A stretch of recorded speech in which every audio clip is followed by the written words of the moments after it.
La poussière s'élevait en un nuage rougeâtre, semblable à de la poudre d'os. Ce matin de septembre 1885, le soleil venait à peine de dépasser le plateau lorsque la foule se rassembla devant la mairie. Une soixantaine de personnes, voire plus, attirées par la promesse d'un jugement. Elles étaient animées par la colère et la justice. Ces braves gens du territoire étaient venus pour voir rendre justice à la femme qui avait ensorcelé l'un des leurs. Caleb Stone se tenait à l'arrière de la foule, son Winchester reposant tranquillement sur son épaule, et observait. Ce n'était pas un homme qui recherchait de spectacle. À Carmon, il avait vu suffisamment de cruauté humaine pendant la guerre pour plusieurs vies. Mais quelque chose l'avait poussé à quitter son ranch ce matin-là. Un instinct qu'il ne pouvait nommer, et il avait donc parcouru les 8 kilomètres qui le séparaient de la ville, le soleil dans le dos et une question en tête. La femme était agenouillée au centre de la place. Ses mains étaient liées derrière son dos, avec une corde rugueuse qui lui avait déjà déchiré la peau des poignets. Des filets de sang coulaient jusqu'au bout de ses doigts, tombant lentement comme une goutte de miséricorde sur la terre rouge. Son visage portait les traces violacées de contusions récentes le long de la mâchoire et des pommettes. Et sa robe, autrefois en coton blanc, était déchirée à l'épaule et tachée de la saleté de la cellule où on l'avait enfermée. Mais elle ne baissa pas la tête. Caleb remarqua cela en premier. Au cours de toutes ces années, il avait vu des hommes et des femmes humiliés par des accusations, les avait vus pleurer, supplier et négocier avec crainte et respect. Cette femme ne fit rien de tout cela. Elle s'agenouilla parce qu'il l'avait forcée à s'agenouiller, mais sa colonne vertébrale restait droite comme un pin tordu, et ses yeux, sombres comme l'eau d'un ruisseau dans l'ombre, fixaient l'avant sans ciller. Madame Hollister se tenait sur l'estrade devant la mairie. Une femme de 60 ans au visage buriné, comme du granit et vêtue d'une robe noire, qui évoquait le deuil ou le jugement, ou les deux. Elle tenait un document dans ses mains et sa voix, lorsqu'elle lut, était empreinte d'une certitude absolue. Aïta, commença-t-elle, et le nom resta suspendu dans l'air comme de la fumée. Vous êtes accusé de sorcellerie et de séduction, d'avoir utilisé la magie diabolique des Apaches pour piéger mon fils, Wade Hollister, un bon chrétien, membre de cette communauté. Vous avez corrompu son esprit, empoisonné son âme et couvert de honte une famille qui n'a fait que vous témoigner de la charité. La foule murmura son approbation. Caleb observa le visage de la femme. Elle ne laissait rien paraître. Les preuves sont claires, poursuivit Madame Hollister. Mon fils est tombé sous votre charme il y a 3 mois. Il a négligé ses devoirs. Il a abandonné ses responsabilités. Il parlait de vous dans des murmures fiévreux, comme un homme possédé. Lorsque j'ai tenté d'intervenir, vous m'avez maudite en me rendant malade. Lorsque le pasteur a essayé de le conseiller, vous l'avez poussé à se détourner de l'Église. Vous avez déchiré ce que Dieu avait uni. Vous avez violé l'ordre naturel. La femme ne dit toujours rien. Caleb changea de position, ses bottes raclant la terre battue. Quelque chose dans cette mise en scène semblait répété, trop lisse. Il avait vu suffisamment de menteurs dans sa vie pour reconnaître le rythme d'une tromperie bien rodée. « Niez-vous ces accusations ?» demanda Madame Hollister. La femme leva le menton. Lorsqu'elle parla, sa voix porta clairement à travers la place, ni forte ni douce, mais solide comme le roc. « Je ruine les hommes, dit-elle. C'est ce qu'ils ont dit. » Un moment de silence, puis elle poursuivit. « Mais je n'ai jamais touché Wade Hollister. Je lui ai seulement dit non. » La foule s'embrassa. Des voix s'élevèrent, pleines de colère et d'indignation, la traitant de menteuse et pire encore. Mais Caleb garda les yeux fixés sur l'estrade où Wade Hollister se tenait juste derrière l'épaule de sa mère. L'homme avait 33 ans, il portait un gilet coûteux et des bottes cirées. Son visage affichait des traits adoucis d'une vie confortable. Et il refusait de regarder la femme. Son regard se détournait chaque fois qu'il se posait sur elle, se posant sur le ciel, la foule, n'importe où, sauf sur ses yeux sombres et fixes. Un homme qui ne peut soutenir le regard de son accusatrice est un homme qui a quelque chose à cacher. Caleb avait appris cette vérité pendant la guerre. Elle lui avait sauvé la vie plus d'une fois. Madame Hollister leva la main pour demander le silence. La foule obéit, même si la colère continuait de bouillonner sous leur peau comme une fièvre. Le jugement de cette communauté est clair, annonça-t-elle. Aïta, vous êtes banni de Red Bluff. Vous partirez avant le coucher du soleil, avec seulement ce que vous pouvez emporter. Si vous revenez, Vous serez arrêté et emprisonné. Si vous parlez contre cette famille, vous subirez des conséquences plus sévères. Que Dieu ait pitié de votre âme corrompue. Deux hommes s'avancèrent et tirèrent la femme pour la mettre debout. Elle ne résista pas. Ils la poussèrent vers un chariot qui attendait, lui lançant un petit sac en toile. Tout ce qu'elle possédait au monde, supposa Caleb, réduit à ce qui tenait dans ce sac pitoyable. Alors qu'il la poussait dans le chariot, son regard balaya la foule. Pendant un instant, son regard croisa celui de Caleb. Quelque chose passa entre eux à ce moment-là. Quelque chose qu'il ne pouvait nommer, mais qu'il ressentait dans sa poitrine comme une reconnaissance. Elle ne supplia pas. Elle ne mendia pas. Elle le regarda simplement avec ses yeux qui ne reflétaient aucune peur, seulement un défi, comme Sarah avait l'habitude de le regarder. Cette pensée lui vint spontanément, accompagnée d'un souvenir enfoui depuis 4 ans. Sarah debout à la porte de leur cabane, lui disant de ne pas partir avec le troupeau, lui disant qu'elle avait besoin de lui à la maison et lui partant quand même à la poursuite de l'argent plutôt que de réchauffer la femme qu'il aimait, revenant 8 semaines plus tard pour trouver sa tombe déjà froide. Caleb serra les mâchoires. Il était resté silencieux alors que Sarah avait le plus besoin de lui. Il l'avait laissé tomber au moment où cela comptait le plus. Pas cette fois. Le chariot s'éloigna, emmenant la femme vers l'exil.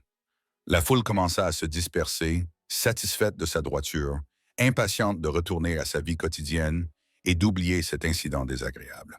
Cet Hollister descendit de l'estrade, son fils la suivant comme un chien battu. Caleb ne bougea pas. Il resta debout dans la foule qui se dispersait, son esprit analysant ce qu'il avait vu, pesant les preuves de ses yeux contre le témoignage de son instinct. Puis il se retourna et marcha vers l'endroit où l'attendait son cheval, monta en selle et repartit vers Stone's Crossing. Il avait du travail à faire et maintenant, il avait peut-être une décision à prendre. La terre s'étendait devant lui, rouge et infinie sous le soleil levant. Whispering Basin tirait son nom du vent qui ne cessait jamais de souffler. Ce murmure constant sur la pierre et la sauge qui ressemblait presque à des voix si l'on écoutait trop longtemps. Caleb avait appris à ne pas écouter. La terre pouvait rendre un homme fou s'il la laissait faire. Avec son immensité, son silence et son indifférence absolue à la souffrance humaine. Mais aujourd'hui, alors qu'il rentrait chez lui avec l'image des yeux de cette femme gravée dans sa mémoire, il se demandait si la terre n'essayait pas de lui dire quelque chose. Après tout, le ranch apparut 1 heure plus tard. Stone's Crossing, c'est ainsi que son père l'avait baptisé en 1862, lorsque Marcus Stone avait revendiqué cette moitié de territoire en vertu du Homestead Act et s'était construit une vie à partir de rien, à force de sueur et d'obstination. La maison était basse et usée par les intempéries, ses bardeaux gondolés par des décennies d'exposition au soleil. Mais la structure était solide. La grange, à 50 mètres de là, trahissait son âge par ses planches grises décolorées par le soleil et son toit, qui avait besoin d'être réparé.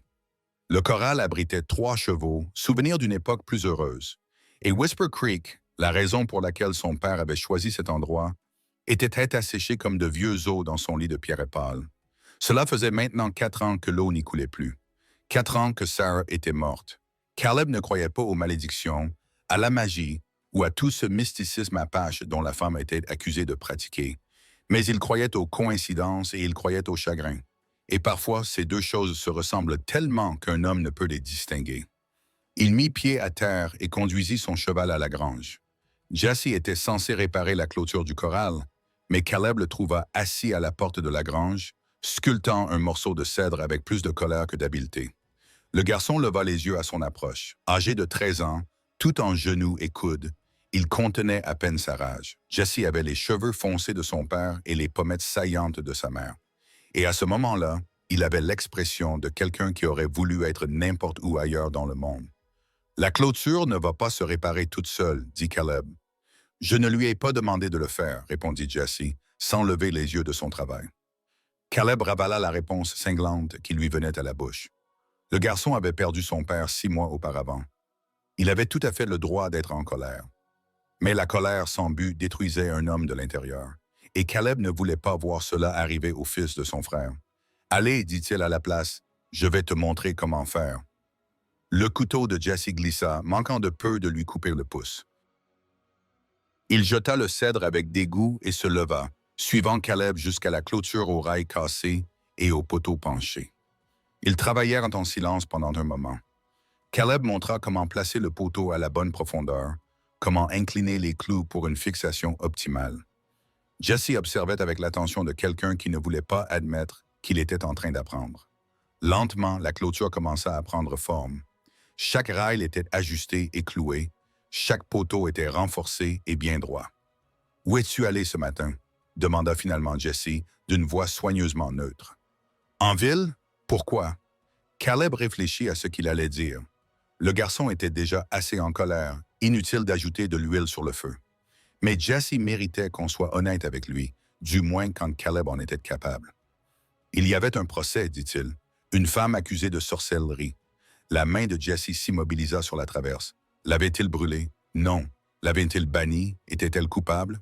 Caleb enfonça un clou d'un coup sec avec son marteau. Je ne sais pas, mais je sais reconnaître un menteur quand j'en vois un. Et ce n'était pas elle qui mentait. Ils finirent le poteau de clôture en silence. Le soleil montait dans le ciel, rendant l'air épais et lourd. Caleb sentait la sueur couler le long de son dos, imprégnant sa chemise sous son gilet. C'était une région difficile. Il fallait tout ce qu'un homme avait pour survivre ici, et la plupart des hommes n'avaient pas assez à donner. « Oncle Caleb » dit Jesse, et c'était la première fois en 3 mois que le garçon l'appelait autrement que « Monsieur ». « Allons-nous perdre le ranch? » La question planait entre eux comme une corde. Caleb posa son marteau et regarda son neveu, la peur mal dissimulée derrière ce masque de colère adolescente. « Non, dit-il, je ne laisserai pas cela arriver. Mais M. Crane a dit qu'il y avait un problème avec le titre de propriété. Il a dit, « Si quelqu'un le conteste, nous devrons aller au tribunal et nous n'avons pas d'argent pour payer les avocats. » Caleb serra les mâchoires. Thomas Crane, le banquier, était venu 3 jours auparavant avec ses registres, son visage inquiet et ses avertissements soigneusement formulés. Cette conversation était encore gravée dans la mémoire de Caleb comme un fer brûlant. « Ton père, dit Caleb en choisissant ses mots avec soin, et ton grand-père avant lui. Ils ont construit cet endroit de leurs propres mains. Ton grand-père a revendiqué ce terrain en vertu du Homestead Act de 1862. Cela en fait notre propriété de droit et de fait. Quiconque prétendra le contraire devra d'abord passer par moi. Mais que se passera-t-il si la loi ne voit pas les choses ainsi? Alors nous ferons en sorte que la loi les voie ainsi. » Jesse l'observa longuement, essayant de déterminer s'il s'agissait de la vérité ou simplement de ce que les adultes disaient lorsqu'ils ne voulaient pas admettre à quel point les choses allaient mal. Finalement, il acquiesça et prit son marteau. Ils travaillèrent jusqu'à ce que le soleil passe son zénith, puis firent une pause pour le repas de midi. À l'intérieur de la maison, Caleb prépara du bœuf froid et du pain tandis que Jesse puisait de l'eau au puits. La cuisine portait encore la marque de Sarah, avec ses rideaux aux fenêtres et sa vaisselle sur l'étagère. Caleb n'avait pas eu le courage de les enlever. Parfois, il se surprenait à mettre 2 assiettes au lieu d'une, oubliant un instant qu'elles n'étaient plus là. Il y avait désormais 3 assiettes, 3 bouches à nourrir, 3 vies liées par le sang, la perte et le refus obstiné d'abandonner. Après le repas, Caleb envoya Jesse vérifier les chevaux pendant qu'il s'occupait de la pile de papier qui s'accumulait comme de la poussière dans un coin de son bureau. Des factures, des avis et des lettres de créanciers qui voulaient leur argent avant que la terre ne leur prenne tout. Il avait 3 mois de retard sur la taxe foncière. Il avait 2 mois de retard sur le prêt qu'il avait contracté pour acheter des semences au printemps dernier. Des semences qui avaient été plantées dans un sol trop dur et trop sec pour nourrir autre chose que la déception. Et maintenant, l'avertissement de Crane au sujet de l'acte, au sujet de l'enregistrement manquant qui pourrait invalider son droit sur le sol même sous ses pieds. Caleb étala les papiers sur le bureau, à la recherche des documents originaux de la propriété dont son père était si fier. Là, de la main soignée de Marcus Stone, datée d'août 1862, se trouvait la revendication de 3 acres, une demi-section comme le permettait la loi Upwish. L'affidavit jurant qu'il avait vécu sur cette terre et l'avait améliorée pendant les 5 années requises. Les signatures des témoins, le sceau du géomètre, tout était en ordre. Tout était légal et contraignant, sauf une chose. L'acte n'avait jamais été déposé au tribunal du comté. Dans le chaos des années de guerre civile, alors que la moitié du gouvernement territorial avait tout simplement disparu et que les archives avaient été perdues, Brûlé ou abandonné, la demande de Marcus Stone était passée entre les mailles du filet. Il avait vécu ici pendant 23 ans, convaincu que ses papiers étaient en règle, et personne ne l'avait contesté car à l'époque, la parole d'un homme et sa présence sur le terrain suffisaient comme preuve. Mais les temps avaient changé. Le territoire se remplissait de gens qui se souciaient de choses comme les documents en règle et les actes enregistrés. Des gens qui voyaient une opportunité dans les lacunes laissées par les anciennes méthodes. Des gens comme Wade Hollister, qui avaient assez d'argent pour engager des avocats, acheter des juges et transformer la loi en une arme contre les hommes qui croyaient encore qu'une poignée de main avait une signification. Caleb ferma les yeux et appuya ses paumes contre le bureau. Le bois était lisse sous ses mains, usé par le toucher de son père au fil des décennies. Ce bureau avait été témoin de toutes les décisions importantes de l'histoire de la famille Stone. Le choix de son grand-père de partir vers l'ouest, la décision de son père de revendiquer cette terre, son propre serment à Sarah, prononcé sur cette même surface la veille de leur mariage. Il ne le perdrait pas, il ne pouvait pas le perdre. C'était plus qu'une terre, c'était un héritage. Un coup à la porte le tira de ses pensées. Il ouvrit et trouva Thomas Crane debout sous son porche, chapeau à la main, l'air mal à l'aise dans la chaleur de l'après-midi. « Mon garçon, dit Crane en guise de salutation. Tu as une minute? » Caleb s'écarta pour le laisser entrer. Crane avait 52 ans, il était un peu bedonnant et avait les mains douces d'un homme qui n'avait jamais fait de travail physique de sa vie. Mais ses yeux étaient vifs, et à cet instant, il reflétait quelque chose qui ressemblait presque à de la culpabilité. « Je vais être direct, » dit Crane en s'installant dans le fauteuil en face du bureau de Caleb. « J'ai reçu un visiteur à la banque ce matin, Wade Hollister. » Caleb ne dit rien, il attendit simplement. « Il m'a posé des questions sur ton acte de propriété, en particulier pour savoir s'il était correctement enregistré auprès du comté. » Crane fit une pause, tripotant nerveusement son chapeau. « Stone, je connais votre famille depuis 20 ans. Votre père était un homme bien, et j'aimerais vous aider, mais la banque a des règles, et si Hollister décide de contester votre demande, il y aura une bataille juridique qui coûtera cher. » « Combien? » Crane sortit un papier plié de la poche de son gilet et le fit glisser sur le bureau. Caleb le prit et parcourut la liste détaillée. Rapport du géomètre, 300 $. Déclaration sous serment d'au moins 3 voisins, 50 $ pour les faire certifier. Frais de dépôt juridique, 200 $. Frais d'avocat, 650 $ minimum. Un 200 $ au total.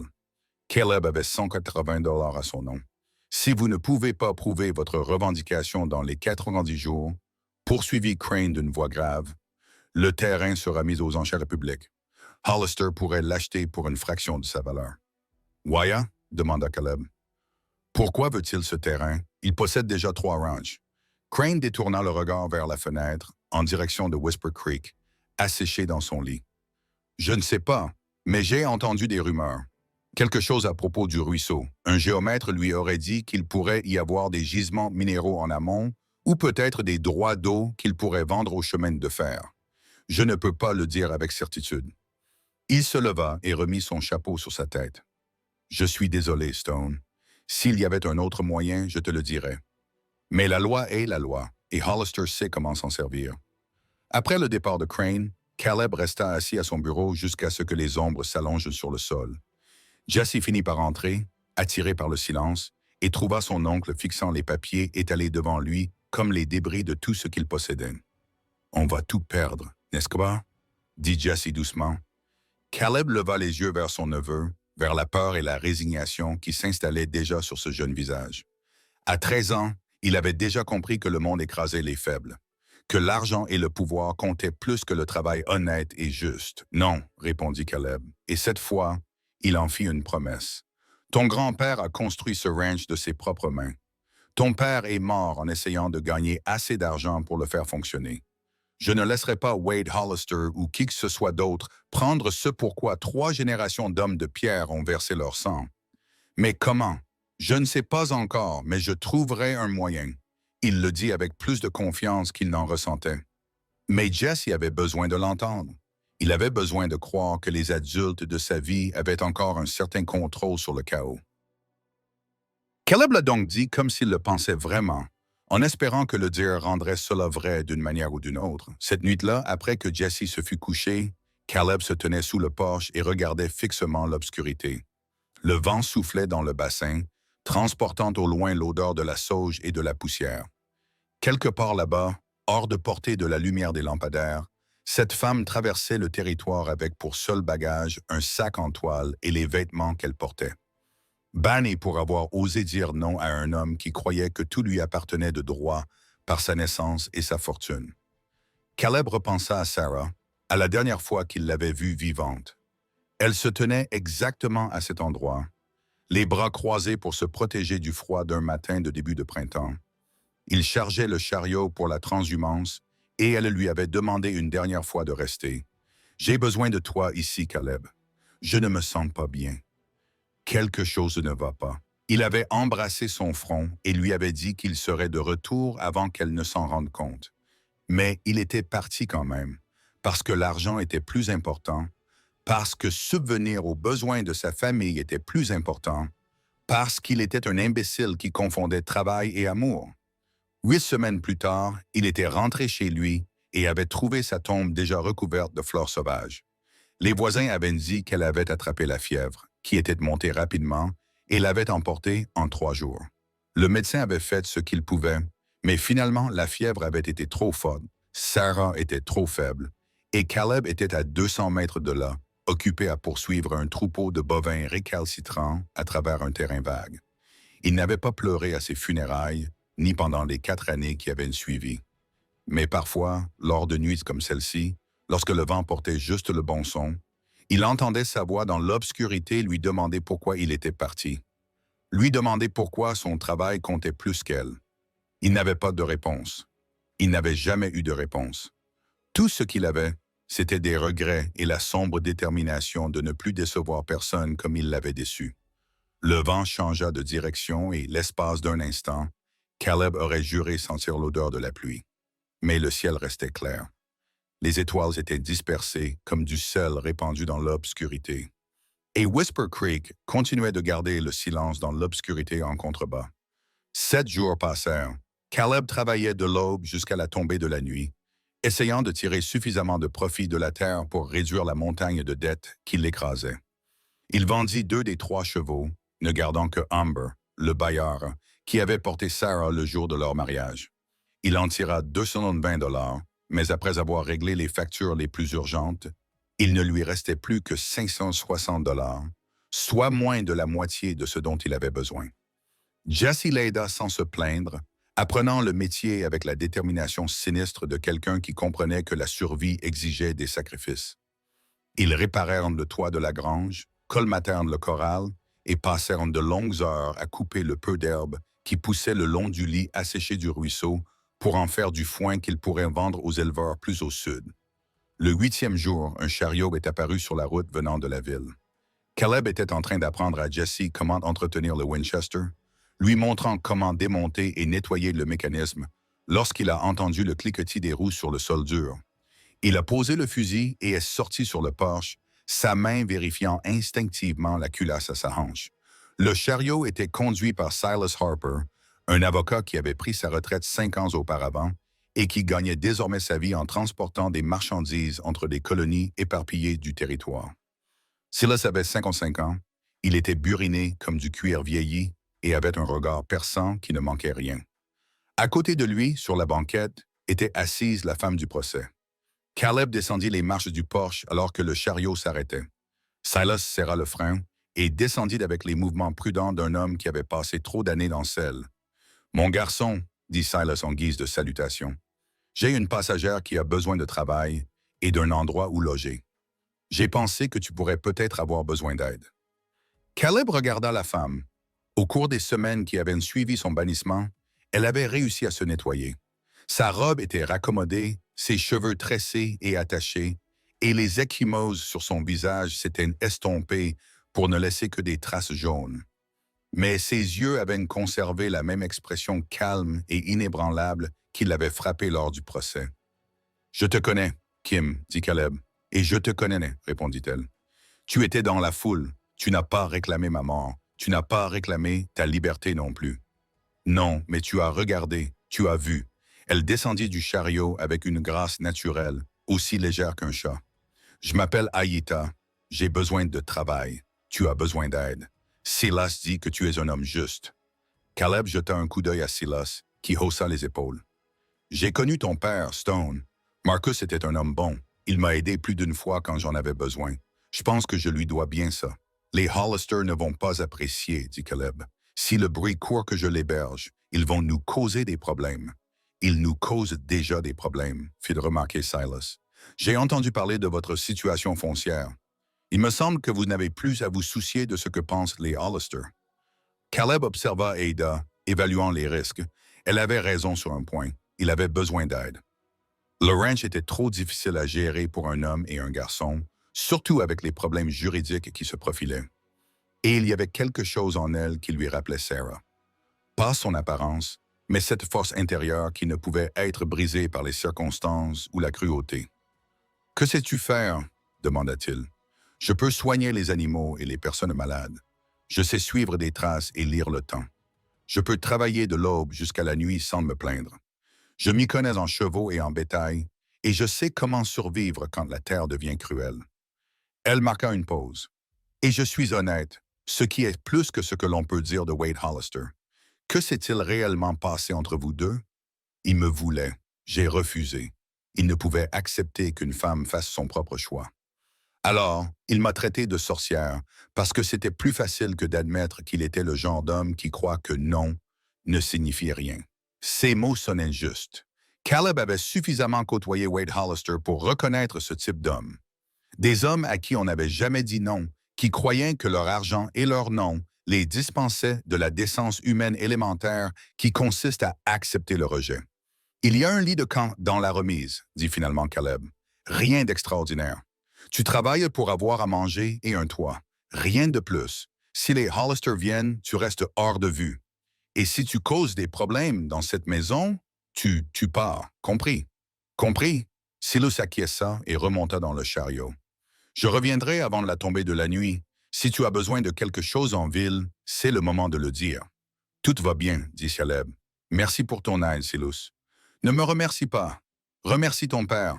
Je ne fais que rembourser une dette. » Il claqua les rênes et le chariot s'éloigna, laissant Aïta debout dans la poussière avec son sac en toile et les vêtements qu'elle portait. Jessie apparut dans l'embrasure de la porte, les yeux écarquillés. « Oncle Caleb, c'est la femme qu'il disait être une sorcière. »« Je sais. Pourquoi est-elle ici? » »« Parce que nous avons besoin d'aide et qu'elle a besoin de travail. Allez, viens, nous avons une clôture à réparer et la journée avance. » Il se retourna et retourna vers la maison, laissant Jessie regarder Aida avec un mélange de peur et de curiosité. Le garçon avait sans doute entendu les histoires et en croyait probablement au moins certaines.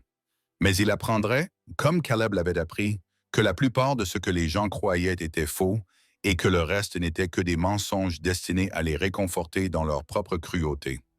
Aïta les suivit à distance, observant le ranch avec des yeux qui enregistraient chaque détail. Caleb lui montra la remise, une petite structure derrière la grange avec un lit de camp, un poêle à bois et pas grand-chose d'autre. Elle posa son sac et hocha la tête en signe de remerciement. « Le travail commence avant le lever du soleil, » dit Caleb. « Nous mangeons ensemble midi et soir, pas de faveur, pas d'exception. Tu gagnes ton pain ou tu pars. »« Je le gagnerai, » répondit simplement Aïta. Ce soir-là, après un repas silencieux composé de haricots et de pain de maïs, Caleb s'allongea dans son lit et fixa le plafond, se demandant quelle folie l'avait poussé à accueillir une femme accusée de sorcellerie par la famille la plus puissante du territoire. Il croulait déjà sous les dettes et les problèmes juridiques. Ajouter Aïta à tout cela revenait à jeter de l'essence sur le feu.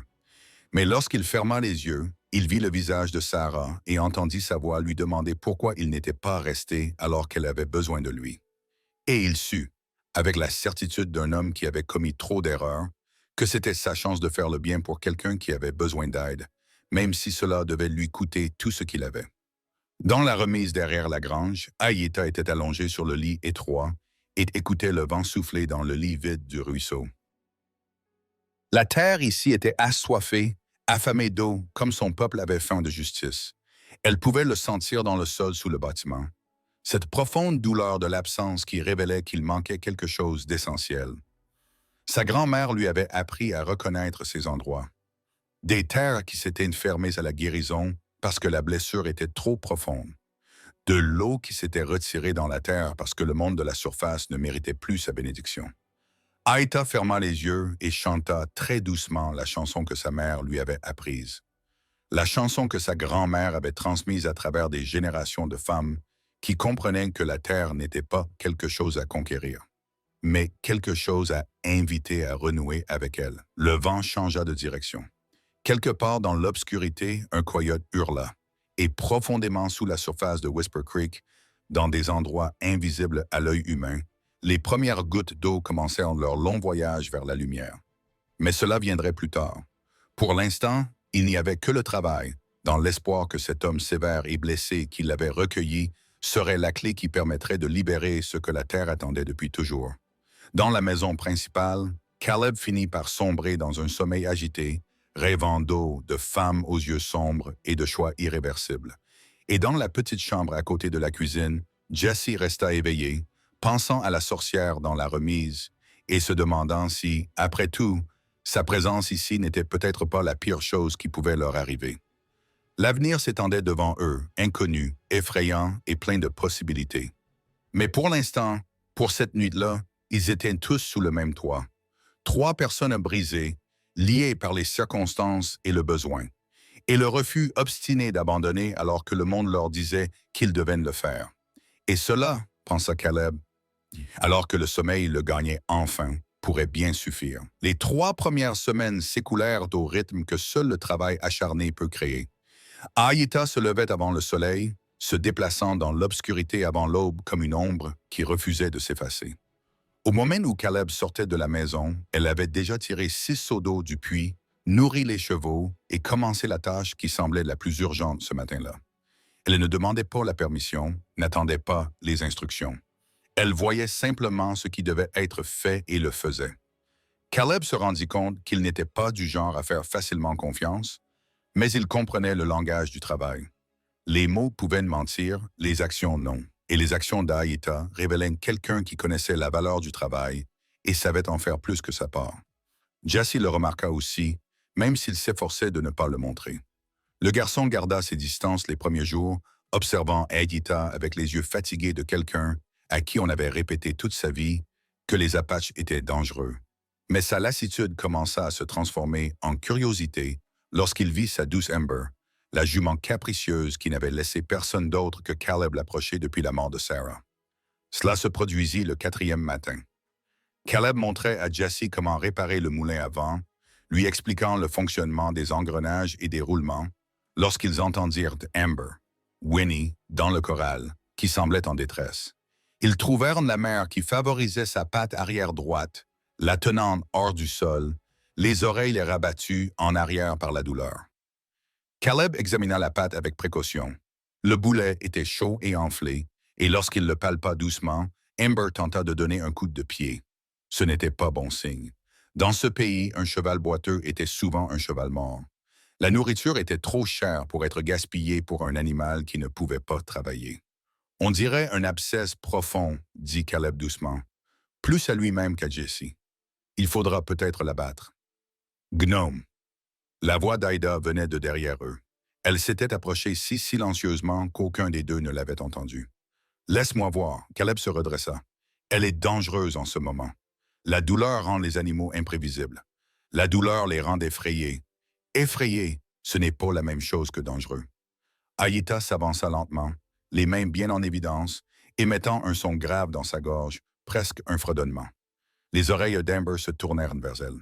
La tête du maire se leva, les narines dilatées, cherchant à détecter une odeur et une intention. Aïta continua à émettre ce son, cette chanson sans parole qui semblait contourner le langage et s'adresser directement à quelque chose de plus ancien. Elle tendit la main, non pas vers la jambe blessée, mais vers le nez d'Amber, laissant le maire sentir sa paume. Puis elle passa sa main le long du cou du cheval, toujours en fredonnant, toujours avec cette douceur patiente qui communiquait la sécurité plus clairement que n'importe quel mot. Amber se détendit, pas complètement, mais suffisamment. Assez pour qu'Aïta s'accroupisse à côté de la jambe blessée et l'examine avec des doigts aussi prudents que ceux d'un chirurgien. Pas hepsidie après un moment d'hésitation. Contusion osseuse et début d'infection. Mais pas encore profonde. Je peux aider. Comment? Demanda Caleb. Pousse, Achillée, consoude, hydraste du Canada. J'ai vu ces plantes pousser près du lit du ruisseau et j'aurais besoin d'un tissu propre, d'eau chaude et de patience. Caleb réfléchit. Amber avait 12 ans, elle avait dépassé l'âge d'or, mais elle était la préférée de Sarah. L'euthanasier serait la solution la plus pratique. Essayer de la sauver pouvait sembler sentimental, mais il avait déjà trop perdu pour se laisser guider par le pragmatisme. D'accord, dit-il. Essaye. Aïta travailla pendant 3 heures. Elle rassembla les herbes dont elle avait besoin et les broya en une pâte à l'aide d'un mortier et d'un pilon emprunté à la trousse médicale de Caleb. Elle fit chauffer de l'eau jusqu'à ce qu'elle fume, puis la mélangea avec les plantes broyées jusqu'à obtenir une compresse épaisse et odorante. Pendant tout ce temps, elle parlait à Amber dans un mélange d'apache et d'espagnol. Caleb ne comprenait pas les mots, mais leur signification transparaissait dans le ton et la cadence. Jesse observa tout le processus, fasciné malgré lui.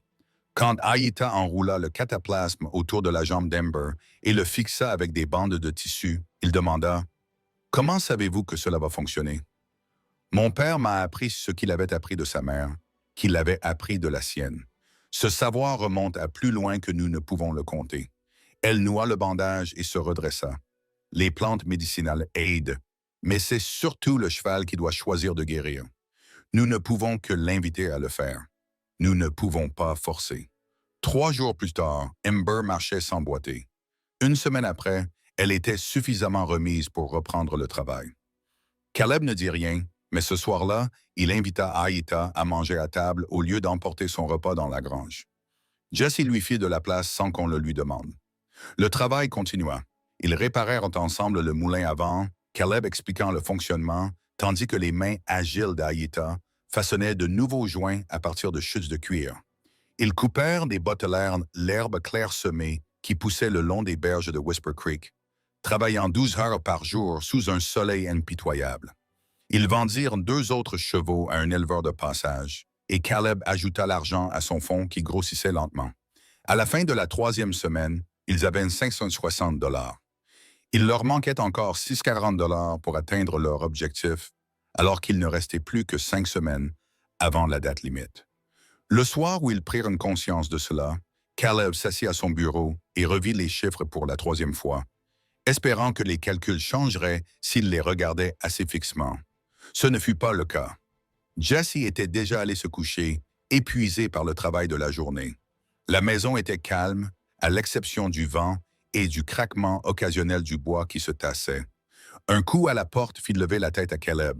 Il jeta un coup d'œil à l'horloge. Il était presque 22 heures, 1 heure tardive pour recevoir des visiteurs dans une région d'élevage. Il posa la main sur le colt à sa ceinture et alla ouvrir. Dutch McKenna se tenait sous le porche, son chapeau à la main, l'air mal à l'aise. Dutch avait 65 ans, c'était un homme maigre comme un clou, maintenu debout par ses cartilages et sa barbe hirsute. Il avait combattu à Shiloh aux côtés du père de Caleb et avait reçu une baïonnette confédérée qui aurait dû le tuer, mais qui, pour une raison inconnue, ne l'avait pas fait. Marcus Stone l'avait porté sur 3 kilomètres jusqu'à l'hôpital de campagne, lui sauvant la vie. Dutch n'avait jamais oublié sa dette. « Bonsoir, Stone, » dit-il d'une voix grave. « Désolé de venir si tard, mais j'ai quelque chose à vous dire. » Caleb s'écarta pour le laisser entrer. Dutch prit la chaise qui lui était offerte, mais s'assit sur le bord, trop nerveux pour s'installer. Crache le morceau, Dutch. Le vieil homme tordit son chapeau entre ses doigts noueux. C'est à propos des Hollister, de Wade en particulier. Il croisa le regard de Caleb. Il achète des déclarations sous serment. Caleb sentit quelque chose de froid s'installer dans son ventre. « Que veux-tu dire? » « Je veux dire qu'il va voir tous les éleveurs dans un rayon de 15 kilomètres pour leur proposer d'effacer leurs dettes bancaires s'ils jurent n'avoir jamais vu ta famille vivre sur ces terres. Sans déclaration sous serment, sans preuve d'occupation continue. Sans cette preuve, ta revendication de propriété s'effondre. C'est illégal, c'est le business. Du moins, c'est comme ça que Hollister le voit. Dutch secoua la tête. Madame Chen doit 150 $ à la banque. Bradshaw en doit 300. Ils ont tous deux accepté les conditions de WDE. D'autres y réfléchissent. Caleb se tenait debout près de la fenêtre, regardant l'obscurité où sa terre s'étendait dans l'ombre. 3 générations de pierres avaient travaillé cette terre. Son grand-père avait versé son sang pour elle. Son père était mort en la défendant. Et maintenant, le fils gâté d'un homme riche achetait la preuve de leur existence avec le désespoir d'autres personnes. « Pourquoi me dites-vous cela ?» demanda Caleb. « Parce que votre père m'a sauvé la vie et que je n'oublie pas mes dettes. Et parce que ce que fait WDE me dérange. La parole d'un homme devrait avoir un sens. La terre appartient à ceux qui la travaillent, pas à ceux qui ont le plus d'argent à dépenser en avocat. » Il se leva et remit son chapeau sur sa tête. « Je vais vous rédiger une déclaration sous serment, gratuitement, et je vais parler à certains des autres. Je vais voir si je peux les convaincre de faire ce qui est juste. Dutch, si vous faites ça, Hollister viendra récupérer votre dette. Qu'il vienne. Je suis vieux. Il ne me reste de toute façon que quelques années à vivre. Je préfère les passer en sachant que je me suis battu pour quelque chose plutôt que dans le confort et la honte. » Après le départ de Dutch, Caleb resta longtemps debout à la fenêtre, regardant les étoiles tourner dans le ciel. Le poids de ses obligations pesait sur lui comme une force physique. L'héritage de son père, le sacrifice de son frère, l'avenir de Jesse, la mémoire de Sarah, tout cela reposait sur ses épaules, et le fardeau ne cessait de s'alourdir. Un mouvement attira son attention. Aïta descendait vers le lit asséché du ruisseau, se déplaçant avec cette grâce tranquille qui la rendait presque invisible dans l'obscurité.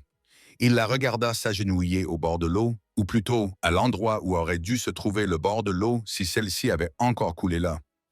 Elle chantait. Il ne pouvait pas entendre les paroles à travers la fenêtre fermée, mais il voyait ses lèvres bouger, ses mains dessiner des formes dans l'air. Une sorte de prière ou de rituel, supposa-t-il, un mysticisme fragmentaire qu'il ne comprenait pas et auquel il n'était pas sûr de croire. Mais alors qu'il observait, quelque chose d'étrange se produisit. L'air autour d'elle semblait scintiller, comme la chaleur qui s'élève des pierres en été. Et pendant un instant, une fraction de seconde, il crut voir de l'eau briller dans le lit du ruisseau, reflétant la lumière des étoiles qui n'auraient dû avoir aucune surface sur laquelle se refléter. Puis il cligna des yeux et il n'y avait plus que la pierre sèche dans la silhouette d'Aïta se découpant dans l'obscurité. Il se détourna de la fenêtre, se disant que c'était une illusion due à la fatigue de ses yeux et à ses espoirs. L'eau n'apparaissait pas parce que quelqu'un chantait pour elle. La terre ne répondait pas aux prières. C'étaient là des superstitions d'une époque plus simple, avant que les hommes ne comprennent la géologie, les phénomènes météorologiques et la réalité mécanique du fonctionnement du monde. Mais cette nuit-là, il rêva d'eau, d'un ruisseau murmurant, plein et clair, de Sarah debout sur ses rives, les pieds mouillés et le sourire aux lèvres, d'une terre si verte qu'elle en était douloureuse à regarder. Et lorsqu'il se réveilla avant l'aube et entendit la pluie tambouriner sur le toit, il resta allongé là pendant un long moment, se demandant si peut-être certaines choses existaient en dehors des limites de ce qu'il pensait comprendre. La pluie ne dura qu'une heure, à peine assez pour faire retomber la poussière, mais c'était la première pluie depuis 3 mois, et Caleb choisit de la considérer comme un signe que leur chance était peut-être en train de tourner. Il se trompait. Les ennuis arrivèrent une semaine plus tard, un vendredi après-midi, alors que la chaleur était si intense qu'on aurait pu la couper au couteau. Caleb travaillait avec Jesse dans le corral, lui apprenant la bonne façon de remplacer les poteaux de clôture pourris lorsque 4 cavaliers apparurent sur la route venant de la ville. Wade Hollister chevauchait en tête, assis sur son étalon noir avec la posture rigide d'un commandant militaire. Derrière lui venaient 3 de ses ouvriers agricoles, tous armés, tous arborant l'expression confiante d'hommes qui savaient qu'ils avaient un pouvoir derrière eux. « Jesse, dit Caleb doucement, va chercher le Winchester. Ne sors pas à moins que je t'appelle. » Le visage du garçon pâlit, mais il obéit sans poser de questions et se dirigea rapidement vers la maison. Caleb se redressa, s'essuya les mains sur son pantalon et marcha à la rencontre des cavaliers à la limite de la propriété. Il s'assura que son colt était bien visible sur sa hanche. Wade arrêta son cheval à 3 mètres de distance, assez près pour parler, mais assez loin pour rester hors de portée.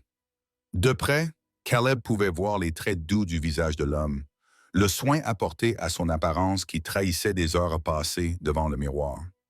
Wade Hollister n'avait probablement jamais fait un seul jour de vrai travail de toute sa vie.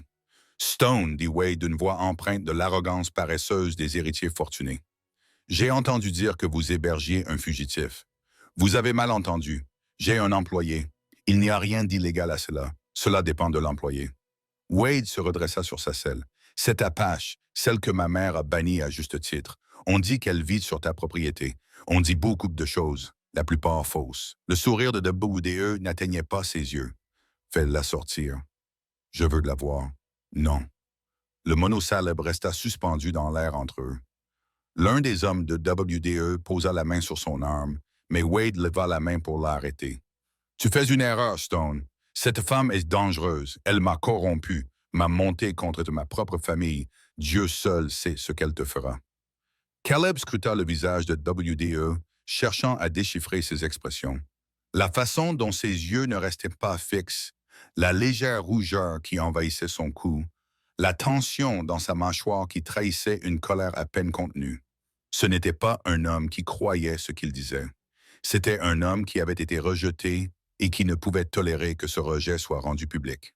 « Ta mère l'a banni, dit Caleb. Elle l'a renvoyé. Il me semble que si elle a quitté Red Bluff, cela devrait suffire, à moins que ce ne soit pas vraiment une question de protection, à moins qu'il s'agisse de toute autre chose. » Le visage de WDE s'assombrit. « Attention, Stone, tu es déjà sur la corde raide avec cette histoire de titre de propriété. Ce serait dommage que les choses empirent pour toi. Est-ce une menace? C'est un avertissement amical d'un voisin à un autre. » Wade rassembla ses rênes. « Tu as 2 semaines avant que le comté examine ta demande de propriété foncière. Ce serait beaucoup plus facile pour tout le monde si tu admets que tu ne peux pas prouver ta propriété et que tu passes à autre chose. Je te paierai même un prix raisonnable. 2 000 $. C'est plus que suffisant pour recommencer ailleurs. Cette terre appartient à ma famille depuis 23 ans. Mon père l'a construite à partir de rien. Mon frère est mort en la protégeant. Et je serais damné si je te laissais la prendre parce que des papiers ont été perdus pendant la guerre. » L'expression de WDE se durcit. « Alors tu es un imbécile, et les imbéciles perdent tout. » Il donna un coup de pied à son cheval qui fit demi-tour. « 2 semaines.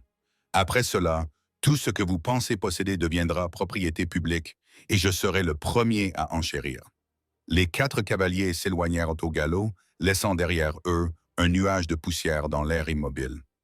Caleb resta debout à les regarder jusqu'à ce qu'ils disparaissent derrière la colline, puis il se retourna et vit Aïda debout à l'entrée de la grange. Elle était restée là tout ce temps à écouter. « Il n'arrêtera pas, dit-elle doucement. Les hommes comme lui n'arrêtent jamais. Je sais, je devrais peut-être partir. Ce serait peut-être plus facile si je n'étais pas là. » Caleb s'approcha d'elle, suffisamment pour voir l'inquiétude dans ses yeux sombres. « Plus facile ne veut pas dire juste. Restez, nous nous occuperons ensemble de Wade Hollister. » Son expression changea. Ce n'était pas tout à fait un sourire. Un sourire, mais presque. « Ensemble », répéta-t-elle comme si elle testait le poids de ce mot. Cette nuit-là, Caleb ne put dormir. Allongé dans son lit, il écoutait le vent et repensait à sa conversation avec Wade, aux menaces à peine voilées contenues dans ce délai impossible.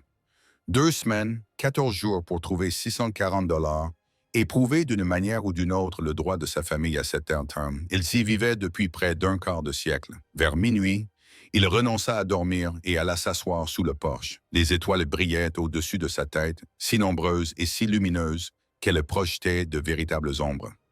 Au loin, il pouvait entendre le hurlement solitaire d'un coyote et plus près, venant de Whisper Creek, un autre son, un chant. Il retrouva Aïta au bord du ruisseau, agenouillée sur les pierres lisses qui auraient dû être sous l'eau. Elle chantait la même chanson qu'il avait entendue auparavant, celle qui semblait venir d'un endroit plus ancien que les mots. Sa voix montait et descendait avec le vent, se mêlant à lui, devenant partie intégrante de la nuit elle-même. Caleb se tenait debout sur la rive en amont, ne voulant pas l'interrompre, mais incapable de s'éloigner. Il y avait quelque chose d'hypnotique dans cette vision, dans la façon dont elle bougeait ses mains selon des mouvements qui pouvaient être une prière ou quelque chose d'autre. Puis, alors qu'il observait, l'impossible se produisit. De l'eau apparut, pas d'un seul coup, pas de manière spectaculaire, juste une seule goutte jaillissant entre 2 pierres comme une larme. puis une autre, et encore une autre. En quelques minutes, un mince filet d'eau coulait le long du lit du ruisseau, pas plus épais que son doigt, mais de l'eau bien réelle, là où il n'y en avait pas auparavant. Aïta cessa de chanter et plaça sa paume dans le minuscule ruisseau. L'eau coula sur ses doigts et elle ferma les yeux, murmurant quelque chose de trop faible pour que Caleb puisse l'entendre. Il dut émettre un son, car elle leva la tête et le vit debout là. Pendant un long moment, ils se regardèrent simplement. Puis Aïta se leva et grimpa sur la berge jusqu'à l'endroit où il attendait. « La terre avait soif, dit-elle simplement. Comme moi, comme toi, comme tous ceux qui ont subi une perte, elle fit une pause. Mais elle se souvient. Elle se souvient toujours. Et quand le cœur qui était fermé commence à s'ouvrir à nouveau, l'eau revient. Ce n'est pas possible, dit Caleb. Mais sa voix manquait de conviction. Il venait de le voir de ses propres yeux. Ma grand-mère m'a appris que rien n'est impossible, seulement improbable. Et l'improbable se produit chaque fois que nous avons le courage d'y croire. Elle regarda à nouveau le petit ruisseau. Ce n'est que le début. La terre apprend à faire à nouveau confiance, comme toi, comme moi. Elle passa devant lui pour se diriger vers la remise, laissant Caleb seul avec le bruit de l'eau qui coulait, un bruit qu'il n'avait pas entendu depuis 4 ans. Il resta là jusqu'à ce que l'aube commence à griser le ciel à l'est, regardant ce filet d'eau impossible se transformer en quelque chose qui pourrait finalement redevenir un ruisseau. Et pour la première fois depuis la mort de Sarah, il ressentit dans sa poitrine quelque chose qui ressemblait à de l'espoir. L'eau continuait de couler. Le lendemain soir, le filet d'eau était devenu un flux régulier, suffisant pour remplir un seau en 1 heure. Les chevaux le sentirent et vinrent boire, reniflant leur approbation.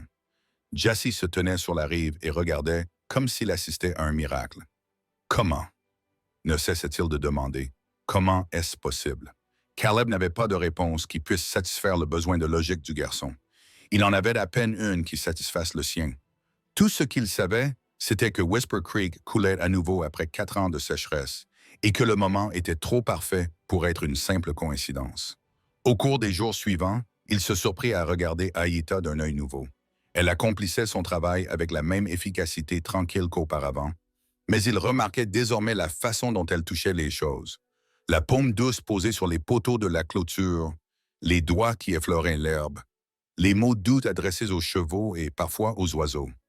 C'était comme si elle était en conversation permanente avec le monde qui l'entourait, parlant une langue qu'il n'avait jamais apprise.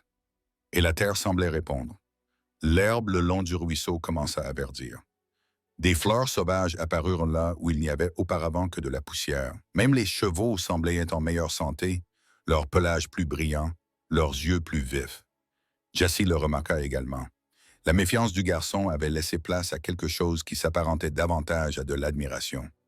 Il se mit à suivre Aïta partout, observant comment elle identifiait les différentes plantes, comment elle lisait le ciel pour prévoir le temps, comment elle trouvait de l'eau, même dans les sols les plus secs.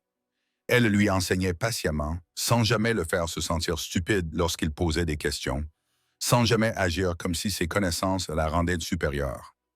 Un soir, alors qu'ils étaient assis autour de la table, Jesse demanda soudain « Aïta, es-tu vraiment une sorcière ?» Caleb se tendit, prêt à intervenir. Mais Aïta se contenta de sourire. C'était la première fois que Caleb la voyait sourire, et cela transforma son visage. « Si sorcière signifie quelqu'un qui se souvient des anciennes coutumes, dit-elle, alors oui. Mais si cela signifie quelqu'un qui fait du mal aux autres avec la magie, alors non.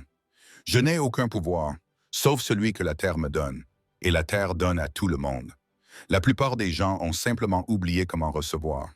« Tu peux m'apprendre ?» demanda Jesse. « À parler à la terre comme tu le fais. Je peux t'apprendre à écouter. La terre t'apprendra tout le reste. » Après cela, l'éducation de Jesse s'est élargie. Le matin, Caleb lui enseignait les compétences pratiques, le tir, la menuiserie, l'entretien des outils et des armes, comment lire un acte notarié et calculer les intérêts d'un prêt, les connaissances indispensables pour survivre dans un monde qui jugeait un homme à ce qu'il possédait et à ce qu'il pouvait produire. Le soir, Aïta lui enseignait les autres compétences. Comment identifier les plantes médicinales, comment suivre les traces des animaux grâce à leurs empreintes, comment trouver le nord grâce aux étoiles et l'eau grâce au comportement des oiseaux. Les anciens savoirs nécessaires pour survivre dans un monde qui vous tuerait si vous n'appreniez pas son langage. Entre eux deux, Jesse commença à devenir quelque chose qui n'était ni tout à fait civilisé, ni tout à fait sauvage, mais peut-être parfaitement équilibré entre les deux. Caleb observait cette transformation avec un mélange de fierté et de quelque chose qui pouvait être de l'envie.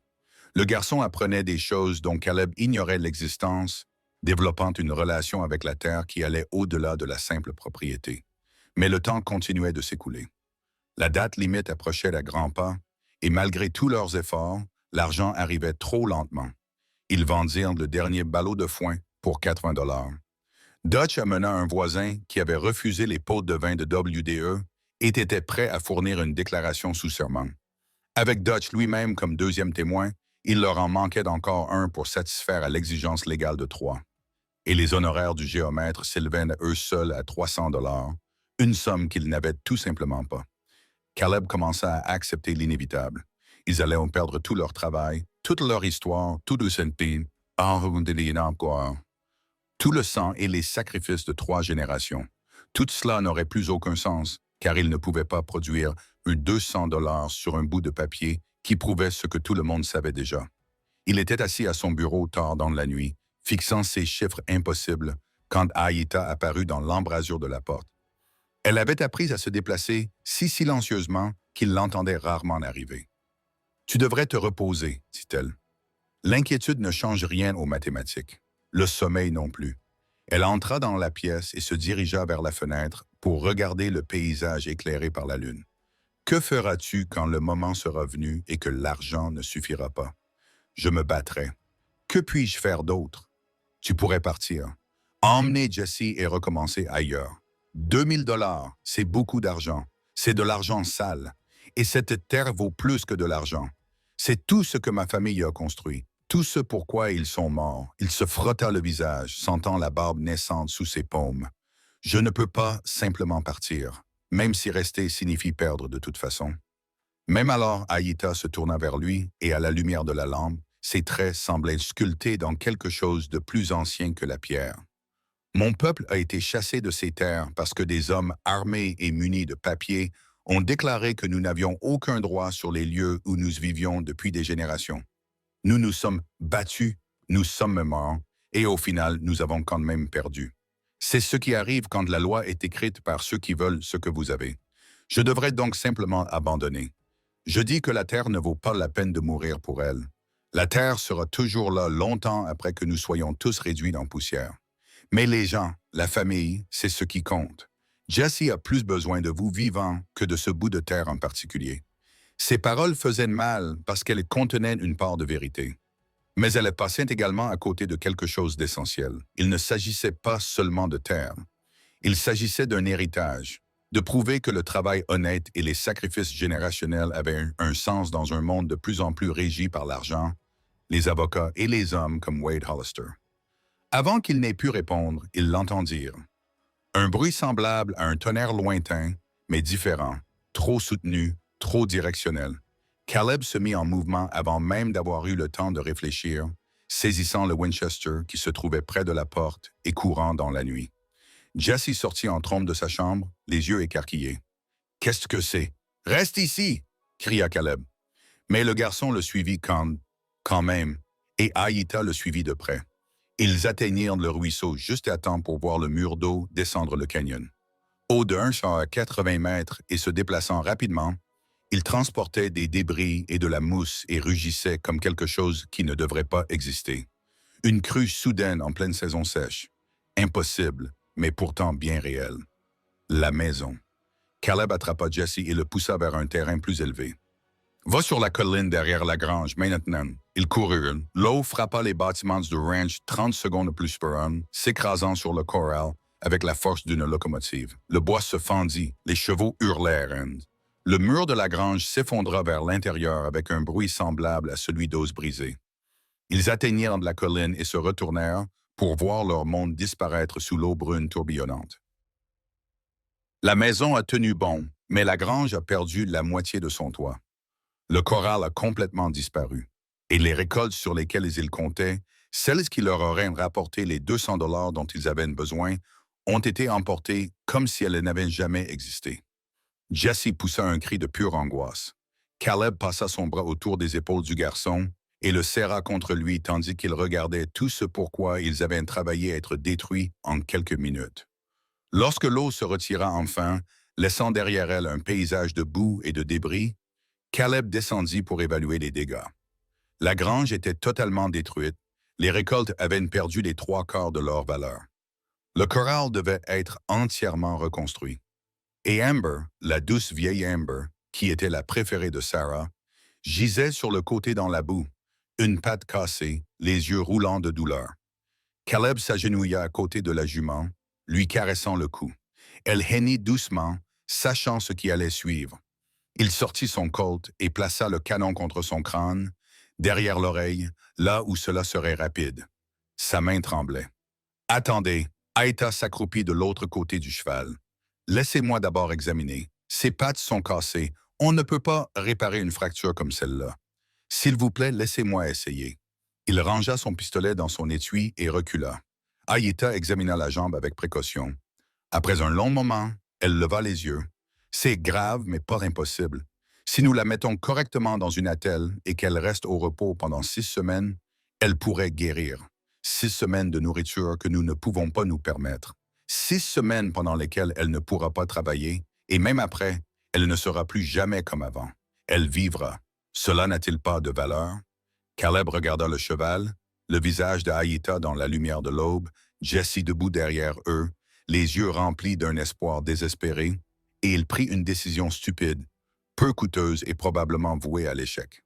« D'accord, on va essayer. » Ils passèrent les 3 heures suivantes à fabriquer une attelle à partir de bois de grange et à attacher Amber à ce qui restait de la structure encore debout.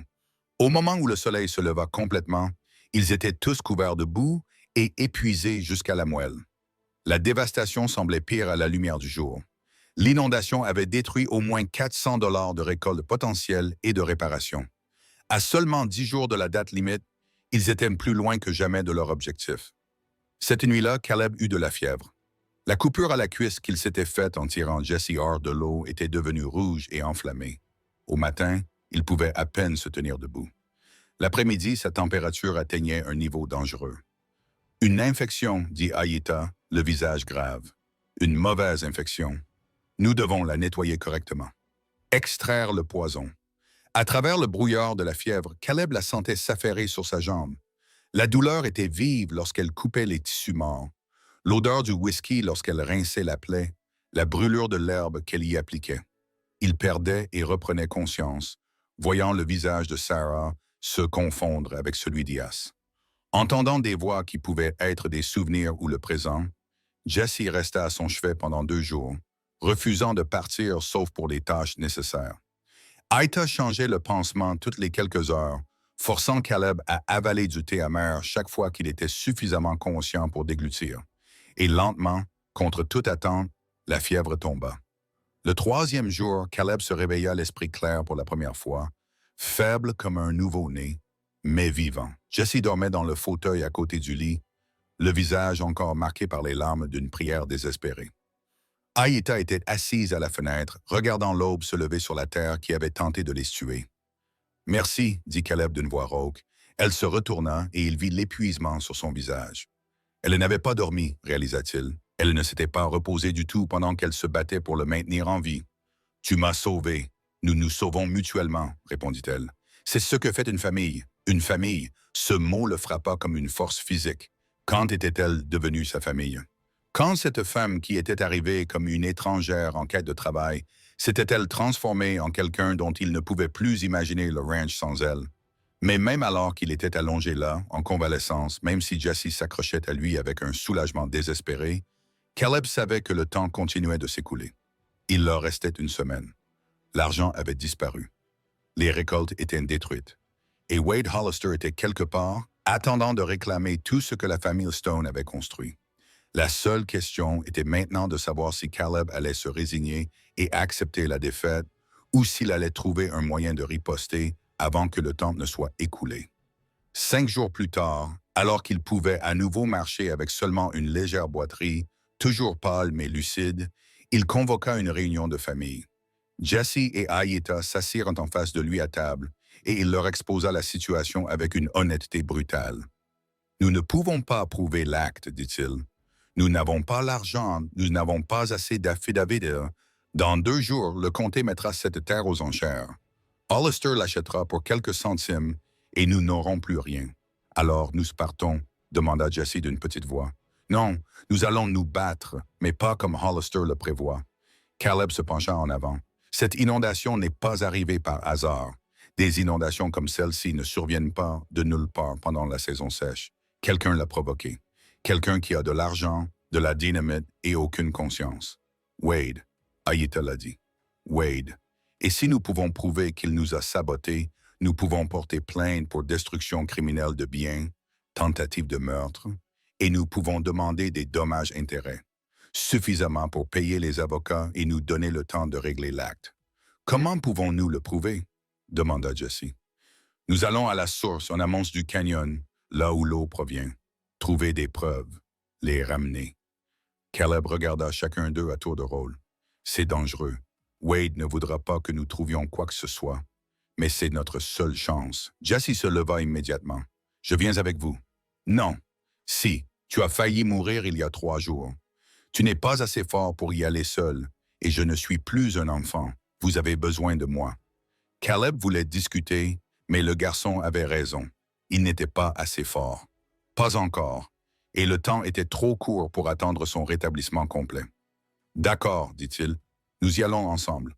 3, ajouta Aïta. 3 personnes voient mieux que 2, et je suis meilleur que vous 2 pour suivre des traces. Il fut donc décidé qu'à l'aube du lendemain, ils remonteraient le canyon pour trouver les preuves dont ils avaient besoin. Ils dévoileraient le crime de Wade Hollister et sauveraient leur terre, où ils mourraient en essayant. Cette nuit-là, Caleb resta éveillé, pensant à toutes les façons dont cela pouvait mal tourner. Il pourrait ne rien trouver. Il pourrait trouver des preuves, mais être incapable de prouver qui était responsable. Il pourrait tomber dans un piège. Les possibilités d'échec étaient infinies. Mais ne rien faire n'était pas une option. Son père n'avait pas passé 23 ans à se tuer à la tâche sur cette terre pour l'avoir volée par le fils gâté d'un homme riche. Son frère n'était pas mort dans un accident minier en essayant de gagner de l'argent pour faire tourner le ranch, pour que Caleb puisse abandonner quand les choses devenaient difficiles. Et Sarah, où qu'elle soit maintenant, ne lui pardonnerait jamais s'il ne se battait pas pour ce qui comptait. Alors, il se battrait. Ils se battraient tous. Et s'ils perdaient, au moins ils perdraient en sachant qu'ils avaient fait tout leur possible. Dans la remise derrière la grange, Aïda se prépara pour le voyage qui les attendait. Elle emporta des herbes et des bandages, sachant que quelqu'un risquait d'être blessé. Elle vérifia le couteau que son père lui avait donné, s'assurant que la lame était bien aiguisée, et elle chanta très doucement, demandant à la terre de les protéger sur la route qui les attendait. L'eau de Whisper Creek semblait couler un peu plus fort pendant qu'elle chantait, comme si la terre elle-même écoutait et approuvait leur courage. Dans sa chambre, Jesse nettoya le Winchester avec les gestes que son oncle lui avait enseignés. À 13 ans, il se préparait à ce qui pourrait être une fusillade.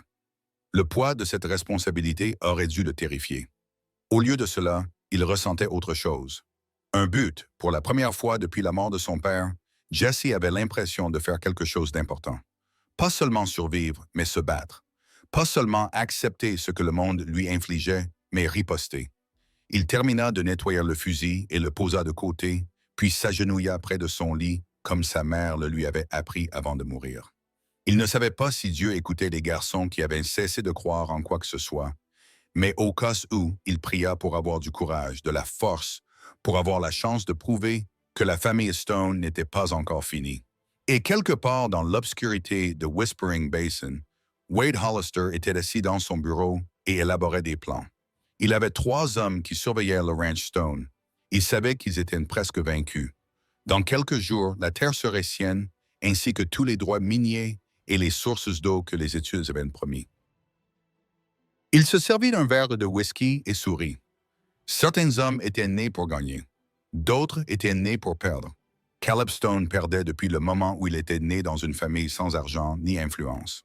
Le fait qu'il ne le reconnaisse pas encore était simplement la preuve de son entêtement. Mais Wade allait lui apprendre, allait prendre tout ce que Stone aimait et l'écraser sous son talon. Il lui montrerait que dans ce monde, seul l'argent et le pouvoir comptaient, et que les hommes qui croyaient en l'honneur et au travail acharné n'étaient que des imbéciles prêts à être exploités. La partie était presque terminée, et Wade Hollister ne perdait jamais. Ce qu'il ne savait pas et ne pouvait pas savoir, c'était que parfois, les hommes qui semblaient vaincus étaient les plus dangereux, car ils n'avaient plus rien à perdre, ce qui signifiait qu'ils avaient tout à gagner. Et Caleb Stone, allongé dans son lit, planifiant son voyage du lendemain matin, en avait fini de jouer selon les règles écrites par des gens comme Wade. Demain, il établirait ses propres règles. Et Wade Hollister était sur le point d'apprendre que voler des hommes désespérés était une erreur que l'on ne commettait qu'une seule fois. Le ruisseau murmurait dans l'obscurité, transportant son eau depuis les hauteurs. Et dans ce murmure, si un homme écoutait attentivement, il aurait pu entendre la promesse d'un jugement imminent. Ils partirent avant l'aube, trois silhouettes se déplaçant dans l'obscurité qui conservait encore la fraîcheur de la nuit désertique. Caleb montait le cheval alezan qu'il gardait pour le travail, tandis qu'Amber restait au ranch, les jambes encore plâtrées et en convalescence. Jesse chevauchait derrière eux sur la vieille jument qu'ils avaient empruntée à Dutch. Ida fermait la marche à pied, préférant marcher pour pouvoir observer le terrain. Le Winchester était posé sur les genoux de Caleb, chargé et prêt à l'emploi. Son colt pesait lourd sur sa hanche. La blessure à la cuisse le tirait à chaque mouvement. Mais il l'ignorait. La douleur n'était qu'une autre forme de temps. Un homme ne s'arrêtait pas de travailler parce qu'il pleuvait. Il suivait un Whisper Creek en amont, observant l'eau passer d'un écoulement régulier au ranch à un courant plus large et plus rapide. Alors que les affluents se rejoignaient depuis les canyons latéraux, le soleil se levait derrière eux, peignant les parois du canyon de nuances cuivrées et dorées. En des temps meilleurs, Caleb aurait peut-être apprécié la beauté du paysage. À présent, il ne voyait que le terrain, les abris, les approches susceptibles de cacher une embuscade. Aïta prit les devants une fois la lumière faite, les yeux rivés au sol, lisant les histoires écrites dans la terre remuée et les pierres brisées. Elle trouva les premières traces à un demi-mile en amont de l'endroit où l'inondation avait pris naissance. 4 chevaux, leur prince creusant profondément dans le sable mou au bord du ruisseau. Elle date de 3 jours, dit-elle en s'accroupissant pour les examiner. Un cheval a une fissure dans le fer avant droit. Ils sont restés ici pendant un certain temps, à attendre ou à observer. Caleb mit pied à terre et examina lui-même le prince. Il connaissait les chevaux, savait lire leurs traces, mais Aïta voyait des choses qui lui échappaient. La façon dont un animal avait déplacé son poids à plusieurs reprises, indiquant un cavalier nerveux. Les rainures plus profondes là où un autre avait piétiné le sol avec impatience. Les petits détails qui racontaient toute une histoire si l'on connaissait le langage. « Pouvez-vous les suivre » demanda-t-il. « Oui, mais nous devons être prudents. Les hommes qui font ce genre de travail laissent souvent quelqu'un surveiller. » Ils continuèrent à pied, menant les chevaux, avançant lentement et silencieusement. Le canyon se rétrécissait à mesure qu'ils grimpaient, les parois se refermant jusqu'à ce qu'ils marchent dans une ombre perpétuelle. Le bruit de l'eau devenait plus fort, résonnant sur la pierre d'une manière qui rendait difficile d'évaluer la distance et la direction. 2 miles plus loin, ils le trouvèrent. Le barrage naturel qui avait retenu des siècles de ruissellement saisonnier, créant un bassin profond dans la gorge du canyon. Ou ce qui avait été un barrage naturel. Maintenant, ce n'était plus que des décombres. De gros morceaux de calcaire jonchaient le sol du canyon, portant encore les traces noires des brûlures causées par les explosifs. Caleb grimpa par-dessus les décombres, examinant les traces de l'explosion. Il avait vu suffisamment de dynamite pendant la guerre pour reconnaître le travail d'un professionnel. Quelqu'un savait exactement où placer les charges pour faire s'effondrer toute la structure d'un seul coup. Ce n'était pas le travail d'un amateur. C'était de l'ingénierie. Jesse trouva le premier indice, un fragment de caisse en bois à moitié enfoui dans la vase, sur lequel on pouvait encore lire des lettres imprimées au pochoir. Hollister Mining Company. Il l'apporta à Caleb sans un mot, le visage jeune durci par la colère. « Ça en fait un, » dit Caleb. « Il nous en faut d'autres. » Ida trouva le deuxième indice, un détonateur en laiton et indubitable, coincé dans une fissure de la pierre restante. Elle l'enveloppa soigneusement dans un tissu et le glissa dans son sac. Ils passèrent 1 heure à fouiller les lieux et trouvèrent 3 autres fragments de caisse et un autre détonateur. Assez de preuves pour démontrer que de la dynamite avait été utilisée. Assez pour prouver que la dynamite provenait de la société Hollister. Peut-être pas assez pour prouver que Wade lui-même en avait donné l'ordre, mais c'était un début. « Nous devrions y aller », dit Aïta doucement. Elle avait grimpé jusqu'au bord du canyon et scrutait le terrain environnant. « Je vois des cavaliers arriver du sud. » Caleb sentit son estomac se nouer. Ils avaient ce dont ils avaient besoin. Il ne leur restait plus qu'à ramener les preuves au ranch, puis à les remettre au shérif de Red Bluff. Simple en théorie, mais la tempête de poussière annonçait des complications. Ils montèrent rapidement en selle, poussant les chevaux plus fort qu'ils n'étaient prudents sur ce terrain accidenté. Derrière eux, le nuage de poussière se rapprochait. 4 cavaliers avançaient rapidement. Ce devaient être les hommes de Wade, soit observant le spectacle, soit les observant eux, mais dans tous les cas, cela signifiait des ennuis. Le canyon débouchait sur une vallée plus large à 3 kilomètres en aval. Caleb choisit ce moment pour faire face. Mieux valait se battre sur un terrain de son choix que d'être pris au piège dans des passages étroits où un seul fusil pouvait neutraliser 3 adversaires. Il mit pied à terre et tendit les rênes du cheval Alexandre à Jesse. « Mets les chevaux à l'abri derrière ces rochers. Reste caché et ne fais pas de bruit. Quoi qu'il arrive, tu gardes cette preuve en sécurité. Si les choses tournent mal, tu pars chez Dutch. Il saura quoi faire. Oncle Caleb, je peux me battre. Je sais que tu en es capable. C'est pourquoi je te confie la tâche la plus importante, celle de protéger ce que nous avons trouvé. » Il serra l'épaule de Jesse. « Ce n'est pas une question de courage. C'est une question d'intelligence, tu comprends? » Jesse acquiesça, la mâchoire serrée, et conduisit les chevaux à l'abri. Aïta sortit son couteau et vérifia le tranchant. Caleb trouva une position derrière un peuplier tombé et posa le Winchester contre son épaule, regardant vers le canyon d'où les cavaliers allaient apparaître. Ils arrivèrent 10 minutes plus tard. 4 hommes, comme Aïta l'avait dit. Wade Hollister chevauchait en tête, son étalon noir avançant prudemment sur le sol rocailleux. Derrière lui venaient 3 ouvriers agricoles, tous armés de fusils, posés sur leurs selles. Ils s'arrêtèrent à 50 mètres lorsqu'ils virent Caleb qui les attendait. Wade se leva sur ses étriers, scrutant les environs à la recherche des autres. Ne les voyant pas, un sourire apparut sur son visage. « Fiston », appela-t-il, cherchant quelque chose en amont du canyon. « J'ai trouvé ce que je cherchais, la preuve que tu as fait sauter ce barrage. Destruction criminelle de biens, tentative de meurtre. Le shérif va être très intéressé par ce que j'ai. » Le sourire de Wade s'élargit. « Vraiment? Eh bien, c'est dommage car tu ne vas pas arriver jusqu'au shérif Stone. C'est une région difficile. Il y a tout le temps des accidents ici. Tu veux vraiment ajouter le meurtre à tes accusations? C'est un crime passible de la pendaison, Hollister. Seulement s'il y a des preuves. Seulement s'il y a des témoins. » Wade fit un geste et ses 3 hommes se déployèrent, prenant position de chaque côté. Mais les accidents dans la nature sauvage, les corps qui ne sont pas retrouvés avant des semaines, c'est juste une tragédie. Personne à blâmer. Le doigt de Caleb reposait sur la gâchette du Winchester. La distance était longue pour un tir certain, mais il pouvait y arriver s'il le fallait. Éliminer Wade d'abord, puis l'homme le plus proche, puis compter sur sa vitesse et se mettre à couvert pour le reste. Les chances n'étaient pas bonnes, mais il avait survécu à pire pendant la guerre. Le moment s'étirait comme du verre chauffé, prêt à éclater dans la violence. Caleb pouvait entendre les battements de son propre cœur. Il pouvait sentir la sueur couler le long de sa colonne vertébrale malgré la fraîcheur matinale. C'était le moment décisif. C'était là que tout se jouait, entre la survie et la mort. Puis Aïta sortit de derrière son bras, les mains vides et visibles, et marcha vers les hommes de Dododeo. « Attends !» siffla Caleb. Mais elle l'ignora.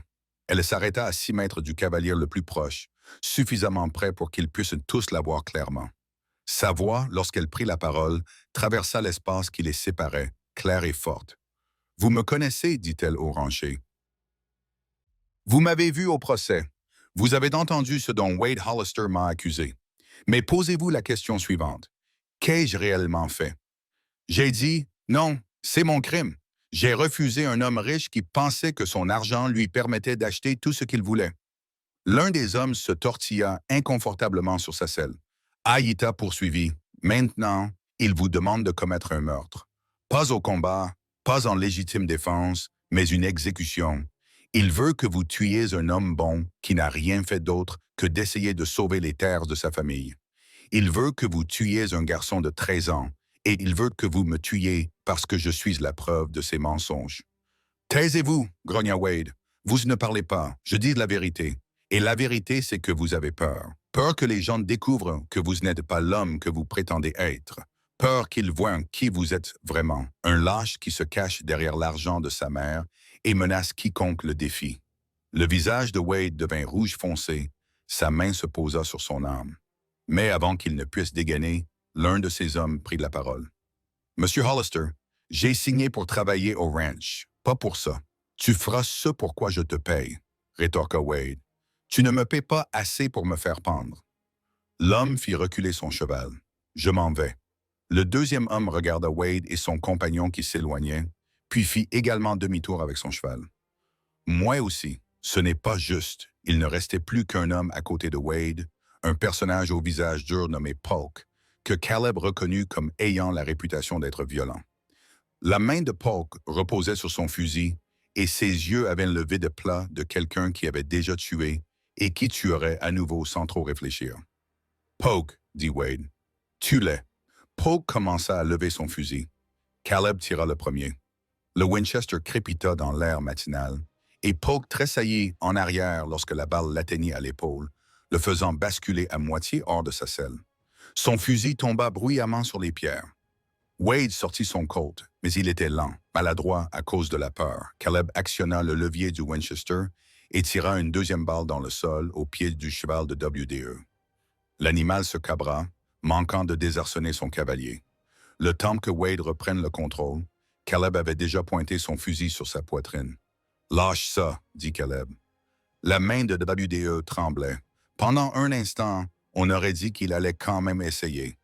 Mike appuya sur la détente par pure fierté désespérée. Puis ses doigts s'ouvrirent et le Colt tomba. À terre, Wade mit pied à terre, avançant avec la lenteur effrayée d'un condamné. Polk serrait son épaule blessée, du sang coulant entre ses doigts. Les deux autres ouvrières du ranch avaient disparu derrière la colline, ne voulant pas prendre part à ce qui allait suivre. Caleb garda le Winchester pointé sur Wade pendant qu'Ayeta ramassait les fusils tombés. Jesse sortit de sa cachette, menant les chevaux, le visage pâle mais déterminé. « Vérifie la blessure de Polk, » dit Caleb à Ayeta. Elle s'approcha de l'homme blessé et examina la blessure avec des gestes rapides et efficaces. La balle était sortie. Il survivrait si l'infection ne s'installait pas.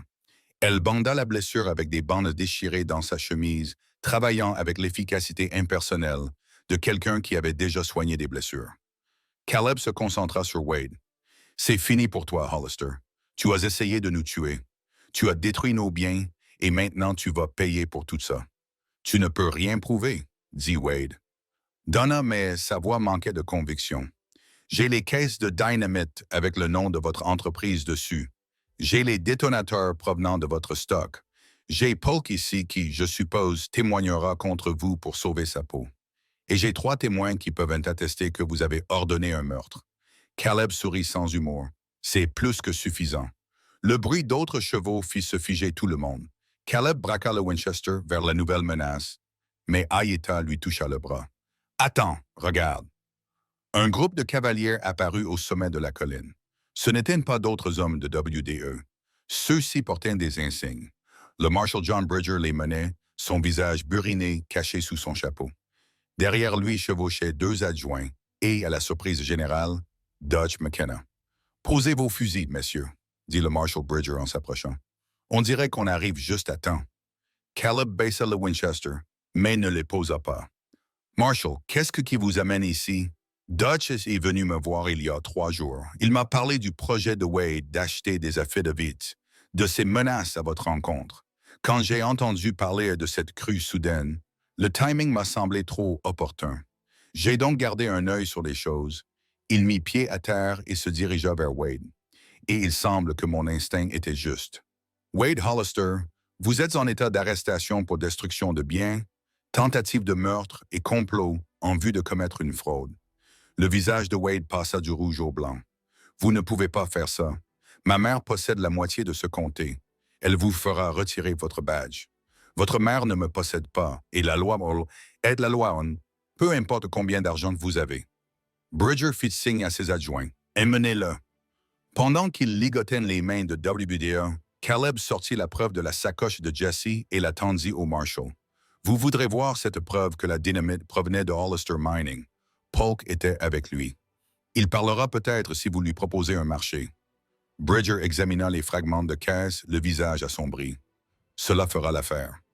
Et Polk, il se dirigea vers l'endroit où était assis le blessé, le visage gris de douleur. Vous voulez me dire ce qui s'est passé ici, ou vous voulez être condamné avec votre patron pour tentative de meurtre? Polk regarda Wade, puis le Marshal, puis à nouveau Wade. L'instinct de survie l'emporta sur la loyauté. Il m'a payé 500 $ pour faire sauter le barrage. Il a dit que ce n'était que des dégâts matériels. Rien de grave, il n'a pas parlé de meurtre. Mais vous étiez prêt à tuer aujourd'hui. Il paye bien, mais pas assez pour être pendu. Bridger fit signe à l'un de ses adjoints. Ramenez-le en ville. Demandez au Dr. Stevens d'examiner son épaule, puis mettez-le sous les verrous. Il se tourna vers Caleb. Vous devrez venir faire une déposition, tous les trois, mais d'après ce que je vois ici, je dirais que Wade Hollister ne vous causera plus d'ennui. Ils retournèrent à Red Bluff dans un étrange cortège. Le Marshal et ses adjoints avec leurs prisonniers en tête, Caleb, Aïta et Jesse derrière. Dutch fermait la marche, souriant avec la satisfaction de quelqu'un qui détient tous les atouts. « Je t'avais dit que j'aiderais. » Dutch interpella Caleb. « Je suis allé directement voir Bridger après notre conversation. J'ai pensé que la loi devait savoir ce qui se passait avant que cela n'aille trop loin. Tu nous as sauvé la vie, Dutch. Je ne fais que rembourser une dette. Ton père a sauvé la mienne à Shiloh. Le moins que je pouvais faire était de rendre l'appareil à son fils. Le procès eut lieu 2 jours plus tard au tribunal de Red Bluff. Les preuves étaient accablantes. Les fragments de caisse, le témoignage de Pokey en échange d'une réduction de peine. Les 2 ouvriers agricoles qui s'étaient enfuis à cheval vinrent témoigner que Wade leur avait ordonné de tuer. Même Mme Hollister, confrontée aux preuves des crimes de son fils, ne put le défendre. Wade fut condamné à 5 ans de prison territoriale. De plus, il fut condamné à verser 2000 $ à Caleb pour destruction de biens et tentative de meurtre, ainsi que tous les frais de justice et les honoraires d'avocat liés à la régularisation du titre de propriété de la famille Stone. Madame Hollister assista au prononcé de la sentence, le visage impassible. À la fin, elle s'approcha de Caleb dans le couloir du tribunal. Elle semblait plus âgée que dans ses souvenirs, accablée par le poids de ce que son fils était devenu. « Monsieur Stone, dit-elle doucement, je vous dois des excuses pour les actes de mon fils, pour ma propre cécité, pour les accusations portées contre mademoiselle Aïta. » Elle marqua une pause, cherchant ses mots. « Je pensais protéger ma famille. Au lieu de cela, j'ai élevé un monstre. Caleb aurait pu se montrer cruel, lui renvoyer ses propres mots, lui rappeler le procès où elle avait condamné une femme innocente.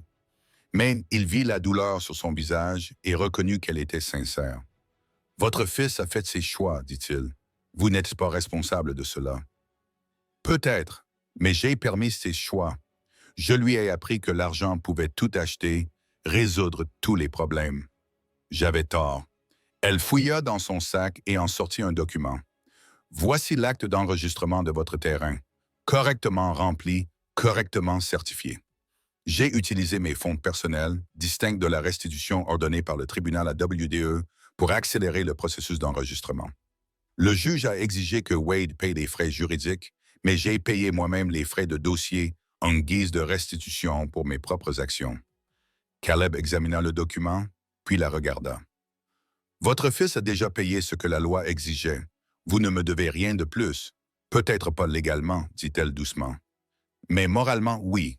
Veuillez accepter ceci. » Après un long moment, Caleb acquiesça. « Alors j'accepte et nous sommes quittes. » Après son départ, Caleb resta debout dans le couloir du tribunal, tenant l'acte qui représentait 3 générations de sang et de sueur de la famille Stone. Ce n'était que du papier, de l'encre et des signatures. Mais cela signifiait tout pour lui. Jesse apparut à ses côtés, levant les yeux vers le document. « C'est fini. » La partie légale est terminée. Mais maintenant vient la partie difficile. Qu'y a-t-il de plus difficile que d'avoir failli être tué? Reconstruire, remettre le ranch en état, être à la hauteur de l'héritage. Caleb plia soigneusement l'acte. Mais nous le ferons ensemble. La reconstruction prit 3 mois. Avec les 2000 dollars de l'accord, ils engagèrent de l'aide pour réparer la grange et reconstruire le corral. Ils achetèrent 4 nouveaux chevaux et 2 bovins. Ils replantèrent les champs que l'inondation avait détruits. Et lentement, péniblement, Stones Crossing recommença à ressembler à un ranch en activité. Whisper Creek continuait de couler. L'eau était claire et froide. L'herbe le long de ses berges était dense et verte. Les oiseaux revinrent nicher dans les peupliers. La terre se remettait, reprenait vie après des années de sécheresse et de mort. Et Caleb se remettait aussi. La blessure à la cuisse s'estompait pour laisser place à une cicatrice. Les fièvres et les cauchemars avaient cessé. Mais au-delà de la guérison physique, quelque chose d'autre était en train de changer. Le poids qu'il portait depuis la mort de Sarah, ce fardeau écrasant de culpabilité et d'échec, commençait à s'alléger. Il se surprenait à observer Aïta pendant qu'elle travaillait. La façon dont elle évoluait dans le monde avec cette confiance tranquille. La façon dont elle traitait chaque être vivant avec respect, qu'il s'agisse de Jessie apprenant ses leçons ou d'un cheval avec une pierre dans le crochet. La façon dont elle chantait pour la terre le soir, sa voix s'élevant avec le vent. Un soir, après que Jessie se fut couchée, Caleb la trouva près du ruisseau. Elle était assise sur la berge, les pieds dans l'eau, regardant les étoiles. Il s'approcha lentement, ne voulant pas l'effrayer. « Ça te dérange si je me joins à toi? » Elle leva les yeux et sourit. « C'est ta terre. Notre terre, corrigea-t-il en s'installant à côté d'elle. « Je n'aurais pas pu la garder sans toi. » Ils restèrent assis dans un silence confortable pendant un moment, écoutant le bruit de l'eau et les sons de la nuit. Finalement, Caleb trouva les mots qu'il cherchait. « Quand Sarah est morte, dit-il, j'ai pensé que c'était fini.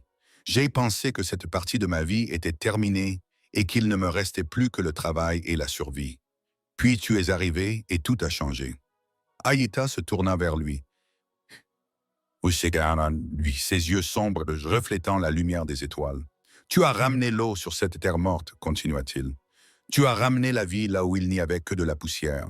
Et je ne parle pas seulement du ruisseau. Je parle de moi. J'étais aussi desséché que cette terre. Et tu m'as fait redécouvrir ce qu'était l'espoir.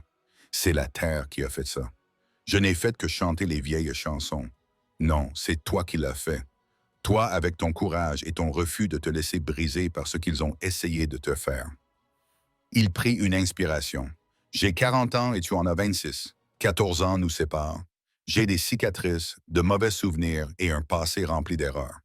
Mais si tu veux bien de moi, si tu penses pouvoir construire une vie avec un éleveur brisé et son neveu têtu, j'aimerais essayer. » Aïta resta silencieuse pendant un long moment. Quand elle prit la parole, sa voix était douce mais ferme. « Tu penses que tu es brisé, mais les choses brisées peuvent être réparées.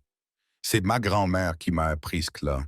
Elle disait, « Les meilleures peaux sont ceux qui se fissurent et qui sont réparés avec de l'or dans les joints. Ils sont plus solides qu'avant et plus beaux parce qu'ils ont survécu. » Elle lui prit la main, ses doigts chauds contre sa paume calleuse. « Tu n'es pas brisé, Caleb Stone. Tu es en train de guérir et je serai honoré de guérir à tes côtés. » Il l'embrassa alors, doucement au début, puis plus profondément lorsqu'elle lui rendit son baiser. Lorsqu'ils se séparèrent, ils respiraient tous les deux difficilement. Et Caleb sentit quelque chose dans sa poitrine, qui était resté gelé pendant 4 ans, commencer enfin à se dégeler. « Épouse-moi, dit-il. Pas aujourd'hui, pas demain, mais quand tu seras prête. Construisons cette vie ensemble. Toi, moi et Jessie, une vraie famille. »« Oui, » répondit simplement Aïta. « Oui, je veux t'épouser. » Ils s'assirent près du ruisseau jusqu'à ce que les étoiles apparaissent dans le ciel et que la lune se couche derrière la crête occidentale. Et lorsqu'ils rentrèrent enfin à la maison, main dans la main, la terre elle-même semblait respirer plus facilement, comme si une tension longtemps contenue s'était enfin dissipée. Le mariage eut lieu en mars 1886, 6 mois après l'arrivée d'Aïta à Stones Crossing. Ils l'organisèrent près de Whisper Creek, qui coulait alors à plein régime. Elena Prudhoe vint de la colonie Apache pour officier, accompagnée de 20 membres de sa communauté. Dutch et les voisins vinrent des ranchs environnants. Même Marshall Bridger était présent, debout à l'arrière, son chapeau à la main. Jesse fut le témoin, vêtu de nouveaux habits achetés spécialement pour l'occasion. Il avait grandi de 7 cm au cours des derniers mois et commençait à montrer les larges épaules qu'il aurait en tant qu'homme. Lorsque Caleb lui avait demandé s'il était d'accord avec le mariage, Jesse l'avait simplement serré dans ses bras et lui avait dit qu'il était heureux que son oncle soit à nouveau heureux. Helena a célébré la cérémonie en apache et en anglais, honorant ainsi les deux traditions. Elle a parlé de la terre et de l'eau, de la sécheresse et du renouveau, des cœurs qui se trouvent même dans les saisons les plus difficiles. Elle a lié les mains de Caleb et d'Aïta avec un cordon rouge, selon la tradition apache, symbolisant l'union de deux vies en un seul chemin. Les vœux de Caleb étaient simples. Aïta, je promets de rester à tes côtés quoi qu'il arrive. D'honorer ta force et d'apprendre de ta sagesse, de construire un foyer où tu te sentiras toujours en sécurité, et d'enseigner à nos enfants que l'amour est le fondement de tout. Les vœux d'Aïta ont répondu aux siens. Caleb, je promets de marcher sur cette terre avec toi, de chanter les chansons qui la maintiennent en vie, d'aimer Jesse comme mon propre enfant et de te rappeler chaque jour que tu n'es pas un homme qui a échoué. Tu es un homme qui a choisi d'essayer à nouveau. Ils scellèrent leurs vœux par un baiser tandis que Whisper Creek chantait derrière eux et que les témoins rassemblés les acclamaient. La fête dura jusqu'au coucher du soleil, avec de la nourriture, de la musique et le genre de joie qui ne vient qu'après avoir traversé des moments difficiles. Cette nuit-là, alors que Caleb était allongé à côté de sa nouvelle épouse dans le lit qu'il partagerait, il pensa à tous les changements qui avaient bouleversé sa vie. Un an auparavant, il était un homme brisé, mourant lentement sur une terre qui mourait avec lui. Maintenant, il avait à nouveau une famille, un but, de l'espoir. « Merci », murmura-t-il dans l'obscurité. Aïta remua à côté de lui. Pourquoi? Pour ne pas avoir abandonné. Cet endroit. Tout cela. Elle se tourna vers lui. Sa main trouva la sienne dans l'obscurité. Toi non plus, tu n'as pas abandonné. C'est ce qui compte. Nous nous sommes choisis l'un l'autre. Nous avons choisi cette vie. Et maintenant, nous la construisons ensemble. Dehors, un coyote hurla à la lune montante. Le vent soufflait dans le bassin, transportant l'odeur des plantes en pleine croissance, et Whisper Creek continuait de couler, chantant son ancien chant de l'eau, de la vie et de la possibilité d'un renouveau. 5 années passèrent. Le ranch prospéra d'une manière que Caleb n'aurait jamais osé imaginer. Grâce aux connaissances d'Aïta sur l'eau et le climat, ils plantèrent des cultures qui prospérèrent même pendant les saisons les plus difficiles.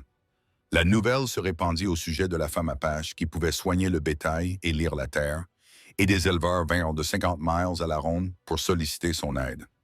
L'argent qu'elle gagna grâce à ce travail fut investi dans l'agrandissement du ranch, l'achat de terres supplémentaires et la construction d'un avenir. Jesse devint un jeune homme de 18 ans, grand et fort, avec les yeux de son père et les mains fermes de son oncle. Il avait été accepté dans une école d'arpentage à Albuquerque et partirait à l'automne. Mais il reviendrait. La terre coulait désormais dans ses veines et il comprenait que cet endroit valait la peine de se battre. Caleb, désormais âgé de 45 ans, avait des mèches argentées dans les cheveux et de nouvelles rides autour des yeux. Mais elles étaient surtout dues à la joie de voir grandir sa fille Ruby, au bonheur de travailler une terre qui répondait à ses soins, plutôt que de lutter contre la négligence. Ruby avait 3 ans, les cheveux bruns de sa mère et les yeux gris de son père. Elle passait ses journées à suivre Aïta, apprenant les noms des plantes et les traces des animaux, absorbant les connaissances ancestrales transmises de mère en fille depuis des générations. Elle fredonnait déjà les chansons de sa grand-mère et parfois, lorsqu'elle chantait près du ruisseau, l'eau semblait danser. Aïta était enceinte de 7 mois de leur 2e enfant. Ce serait un garçon, disait-elle, sans expliquer comment elle le savait. Caleb avait appris à ne pas poser de questions à ce sujet. Sa femme avait des connaissances qui dépassaient ce qui pouvait être mesuré ou expliqué, et il avait appris à lui faire confiance. Par un après-midi chaud de septembre, Caleb se tenait avec Jesse près du corral, regardant le jeune homme travailler avec un poulain de 2 ans. Le garçon était devenu un excellent cavalier, patient et ferme, ne perdant jamais son sang-froid lorsque l'animal le mettait à l'épreuve. « Tu vas bien réussir à l'école, dit Caleb, mais cet endroit te manquera. Je reviendrai tous les quelques mois, et quand j'aurai terminé, je rentrerai définitivement à la maison. » Jesse passa la main sur l'encolure du poulain. Je vais arpenter tout ce territoire, oncle Caleb. Je vais dresser des cartes qui montreront chaque ruisseau et chaque canyon, chaque bonne parcelle de pâturage. Et quand je l'aurai fait, je m'assurerai que tout le monde sache que Stone's Crossing est correctement indiqué avec ses coordonnées et tout le reste. Personne ne remettra plus jamais en question notre droit de propriété. Ton grand-père serait fier. Ton père aussi. Je l'espère. Jesse fit une pause. Tu sais ce dont je me souviens le plus à propos de papa? Il disait que la valeur d'un homme ne se mesurait pas à ce qu'il possédait, mais à ce pourquoi il était prêt à se battre. Je ne comprenais pas cela quand j'étais jeune, mais maintenant je comprends. Caleb saisit l'épaule de son neveu, sentant ses muscles solides, la force d'un homme adulte. Tu es devenu quelqu'un dont on peut être fier, Jesse. N'en doute jamais. Ce soir-là, toute la famille se rassembla sous le porche, comme presque tous les soirs. Caleb s'assit dans le fauteuil à bascule que son père avait fabriqué, tenant Ruby sur ses genoux tandis qu'elle lui montrait les étoiles et leur donnait des noms. Aïta était assise à côté de lui, les mains posées sur son ventre rond, fredonnant doucement. Jesse était adossé à la balustrade, sculptant un morceau de cèdre pour en faire ce qui pourrait éventuellement devenir un cheval. « Parle-moi de grand-père Marcus », demanda Ruby, comme elle le faisait souvent. Elle adorait les histoires sur l'homme qui avait construit cet endroit à partir de rien. Caleb la déplaça sur ses genoux. « Ton grand-père Marcus était l'homme le plus courageux que j'ai jamais connu. Il est venu dans l'Ouest avec pour seul bagage sa détermination et a construit ce ranch de ses propres mains. Quand la guerre a éclaté, il est resté ici et a protégé cette terre. Et quand il est mort, il m'a fait promettre de la garder dans la famille pour toujours. Et tu l'as fait, dit Ruby sérieusement. Tu l'as gardé. Nous l'avons gardé. Ta maman, Jessie, moi, ton oncle Daniel qui est mort en essayant de gagner de l'argent pour le sauver, Dutch et tous les voisins qui nous ont aidés quand les choses étaient les plus difficiles. La terre n'est pas conservée par une seule personne. Elle est conservée par tous ceux qui l'aiment et qui sont prêts à travailler pour elle. Ruby réfléchit à cela avec le sérieux d'une enfant de 3 ans qui essaie de comprendre des concepts adultes. Quand je serai grande, je la conserverai aussi. Je sais que tu le feras, ma petite. Aïta croisa son regard par-dessus la tête de leur fille, et le regard qu'ils échangèrent ne se passa de mots. Elles avaient construit quelque chose ici. Pas seulement un ranch, pas seulement une maison, mais un héritage qui leur survivrait tous les deux. Leurs enfants le perpétueraient, puis les enfants de leurs enfants. Après cela, la famille Stone continuerait à vivre sur cette terre, et avec le savoir d'Aïta inscrit dans leur gènes, peut-être feraient-ils plus que simplement survivre. Peut-être prospéreraient-ils. Alors que l'obscurité s'installait sur Whispering Basin, Caleb regarda ces terres et ressentit quelque chose qu'il n'avait pas ressenti depuis des années. La paix. Non pas l'absence de lutte, mais l'acceptation que la lutte faisait partie de la vie et qu'il suffisait de l'affronter avec courage et amour. Whisper Creek chantait dans l'obscurité, sa voix portant à travers le bassin. L'eau qui était revenue il y a 5 ans, lorsqu'un homme brisé avait réappris à espérer, l'eau qui n'avait jamais cessé de couler depuis. Certains habitants de Red Bluff parlaient encore d'un miracle. D'autres disaient que c'était de la sorcellerie. Quelques-uns affirmaient que c'était simplement de la chance et une bonne gestion de l'eau. Caleb savait que ce n'était pas le cas. Ce n'était ni de la magie, ni de la chance, ni de la science. C'était quelque chose de plus simple et de plus profond. C'était ce qui se produisait lorsque les gens choisissaient de se battre pour ce qui comptait, lorsqu'ils refusaient d'abandonner, même lorsque tout semblait perdu, lorsqu'ils ouvraient suffisamment leur cœur pour laisser entrer la guérison. La terre s'en souvenait. Elle s'en souvenait toujours. Et elle répondait à l'amour comme tous les êtres vivants, en grandissant, en s'épanouissant, en rendant ce qui lui avait été donné. « Papa !» dit Ruby d'une voix endormie, la tête penchée contre sa poitrine. « Le ruisseau aura-t-il toujours de l'eau? » Caleb regarda Aïta, qui sourit et posa sa main sur celle de Caleb, posée sur le dos de Ruby. « Oui, ma petite, dit-il, tant que nous nous souviendrons de lui chanter des chansons. Tant que nous prendrons soin de la terre et les uns des autres, l'eau coulera toujours. » « Bien, murmura Ruby en fermant les yeux. « J'aime l'eau. » Ils restèrent assis ensemble, tandis que les étoiles apparaissaient une à une, illuminant le ciel. Une famille née d'une perte et façonnée par l'amour. Un héritage gagné par le courage et préservé par l'attention. Et une terre qui avait réappris à faire confiance, qui s'était ouverte à la guérison, qui les nourrirait pour les générations à venir. Au loin, un coyote chantait. Le vent lui répondait. Et Whisper Creek, ce ruban de vie qui traversait la campagne aride, continuait son chant éternel d'eau, d'espoir et de possibilité de recommencer. Peu importe votre âge ou ce que vous aviez perdu, Caleb ferma les yeux et écouta ce chant, sentant la chaleur d'Aïta à ses côtés, le poids de Ruby dans ses bras, la présence de Jesse à proximité. C'était cela qui comptait. C'était cela pourquoi son père s'était battu, ce que son frère était mort en protégeant. Pas seulement la terre, mais la vie que cette terre rendait possible. Les liens entre les gens, l'amour qui construisait les familles, l'espoir qui se transmettait de génération en génération. Il avait pensé que son histoire s'était terminée lorsque Sarah était morte. Il avait cru que les meilleurs moments de sa vie étaient derrière lui. Mais il s'était trompé. Les meilleurs moments étaient là, maintenant, se déroulant d'une manière qu'il n'aurait jamais pu imaginer. Et elle se poursuivrait longtemps après sa mort. Portés par des enfants qui connaissaient les chansons, se souvenaient des histoires et comprenaient que la terre n'était pas quelque chose à posséder, mais quelque chose à servir. Le ruisseau murmurait, les étoiles tournaient dans le ciel, et les pierres qui traversaient cette parcelle de terre conquise par le courage et préservée par l'amour s'installaient dans une nouvelle nuit de paix, gagnée par le sacrifice et maintenue par l'espoir. C'était là son héritage. C'était suffisant. C'était tout.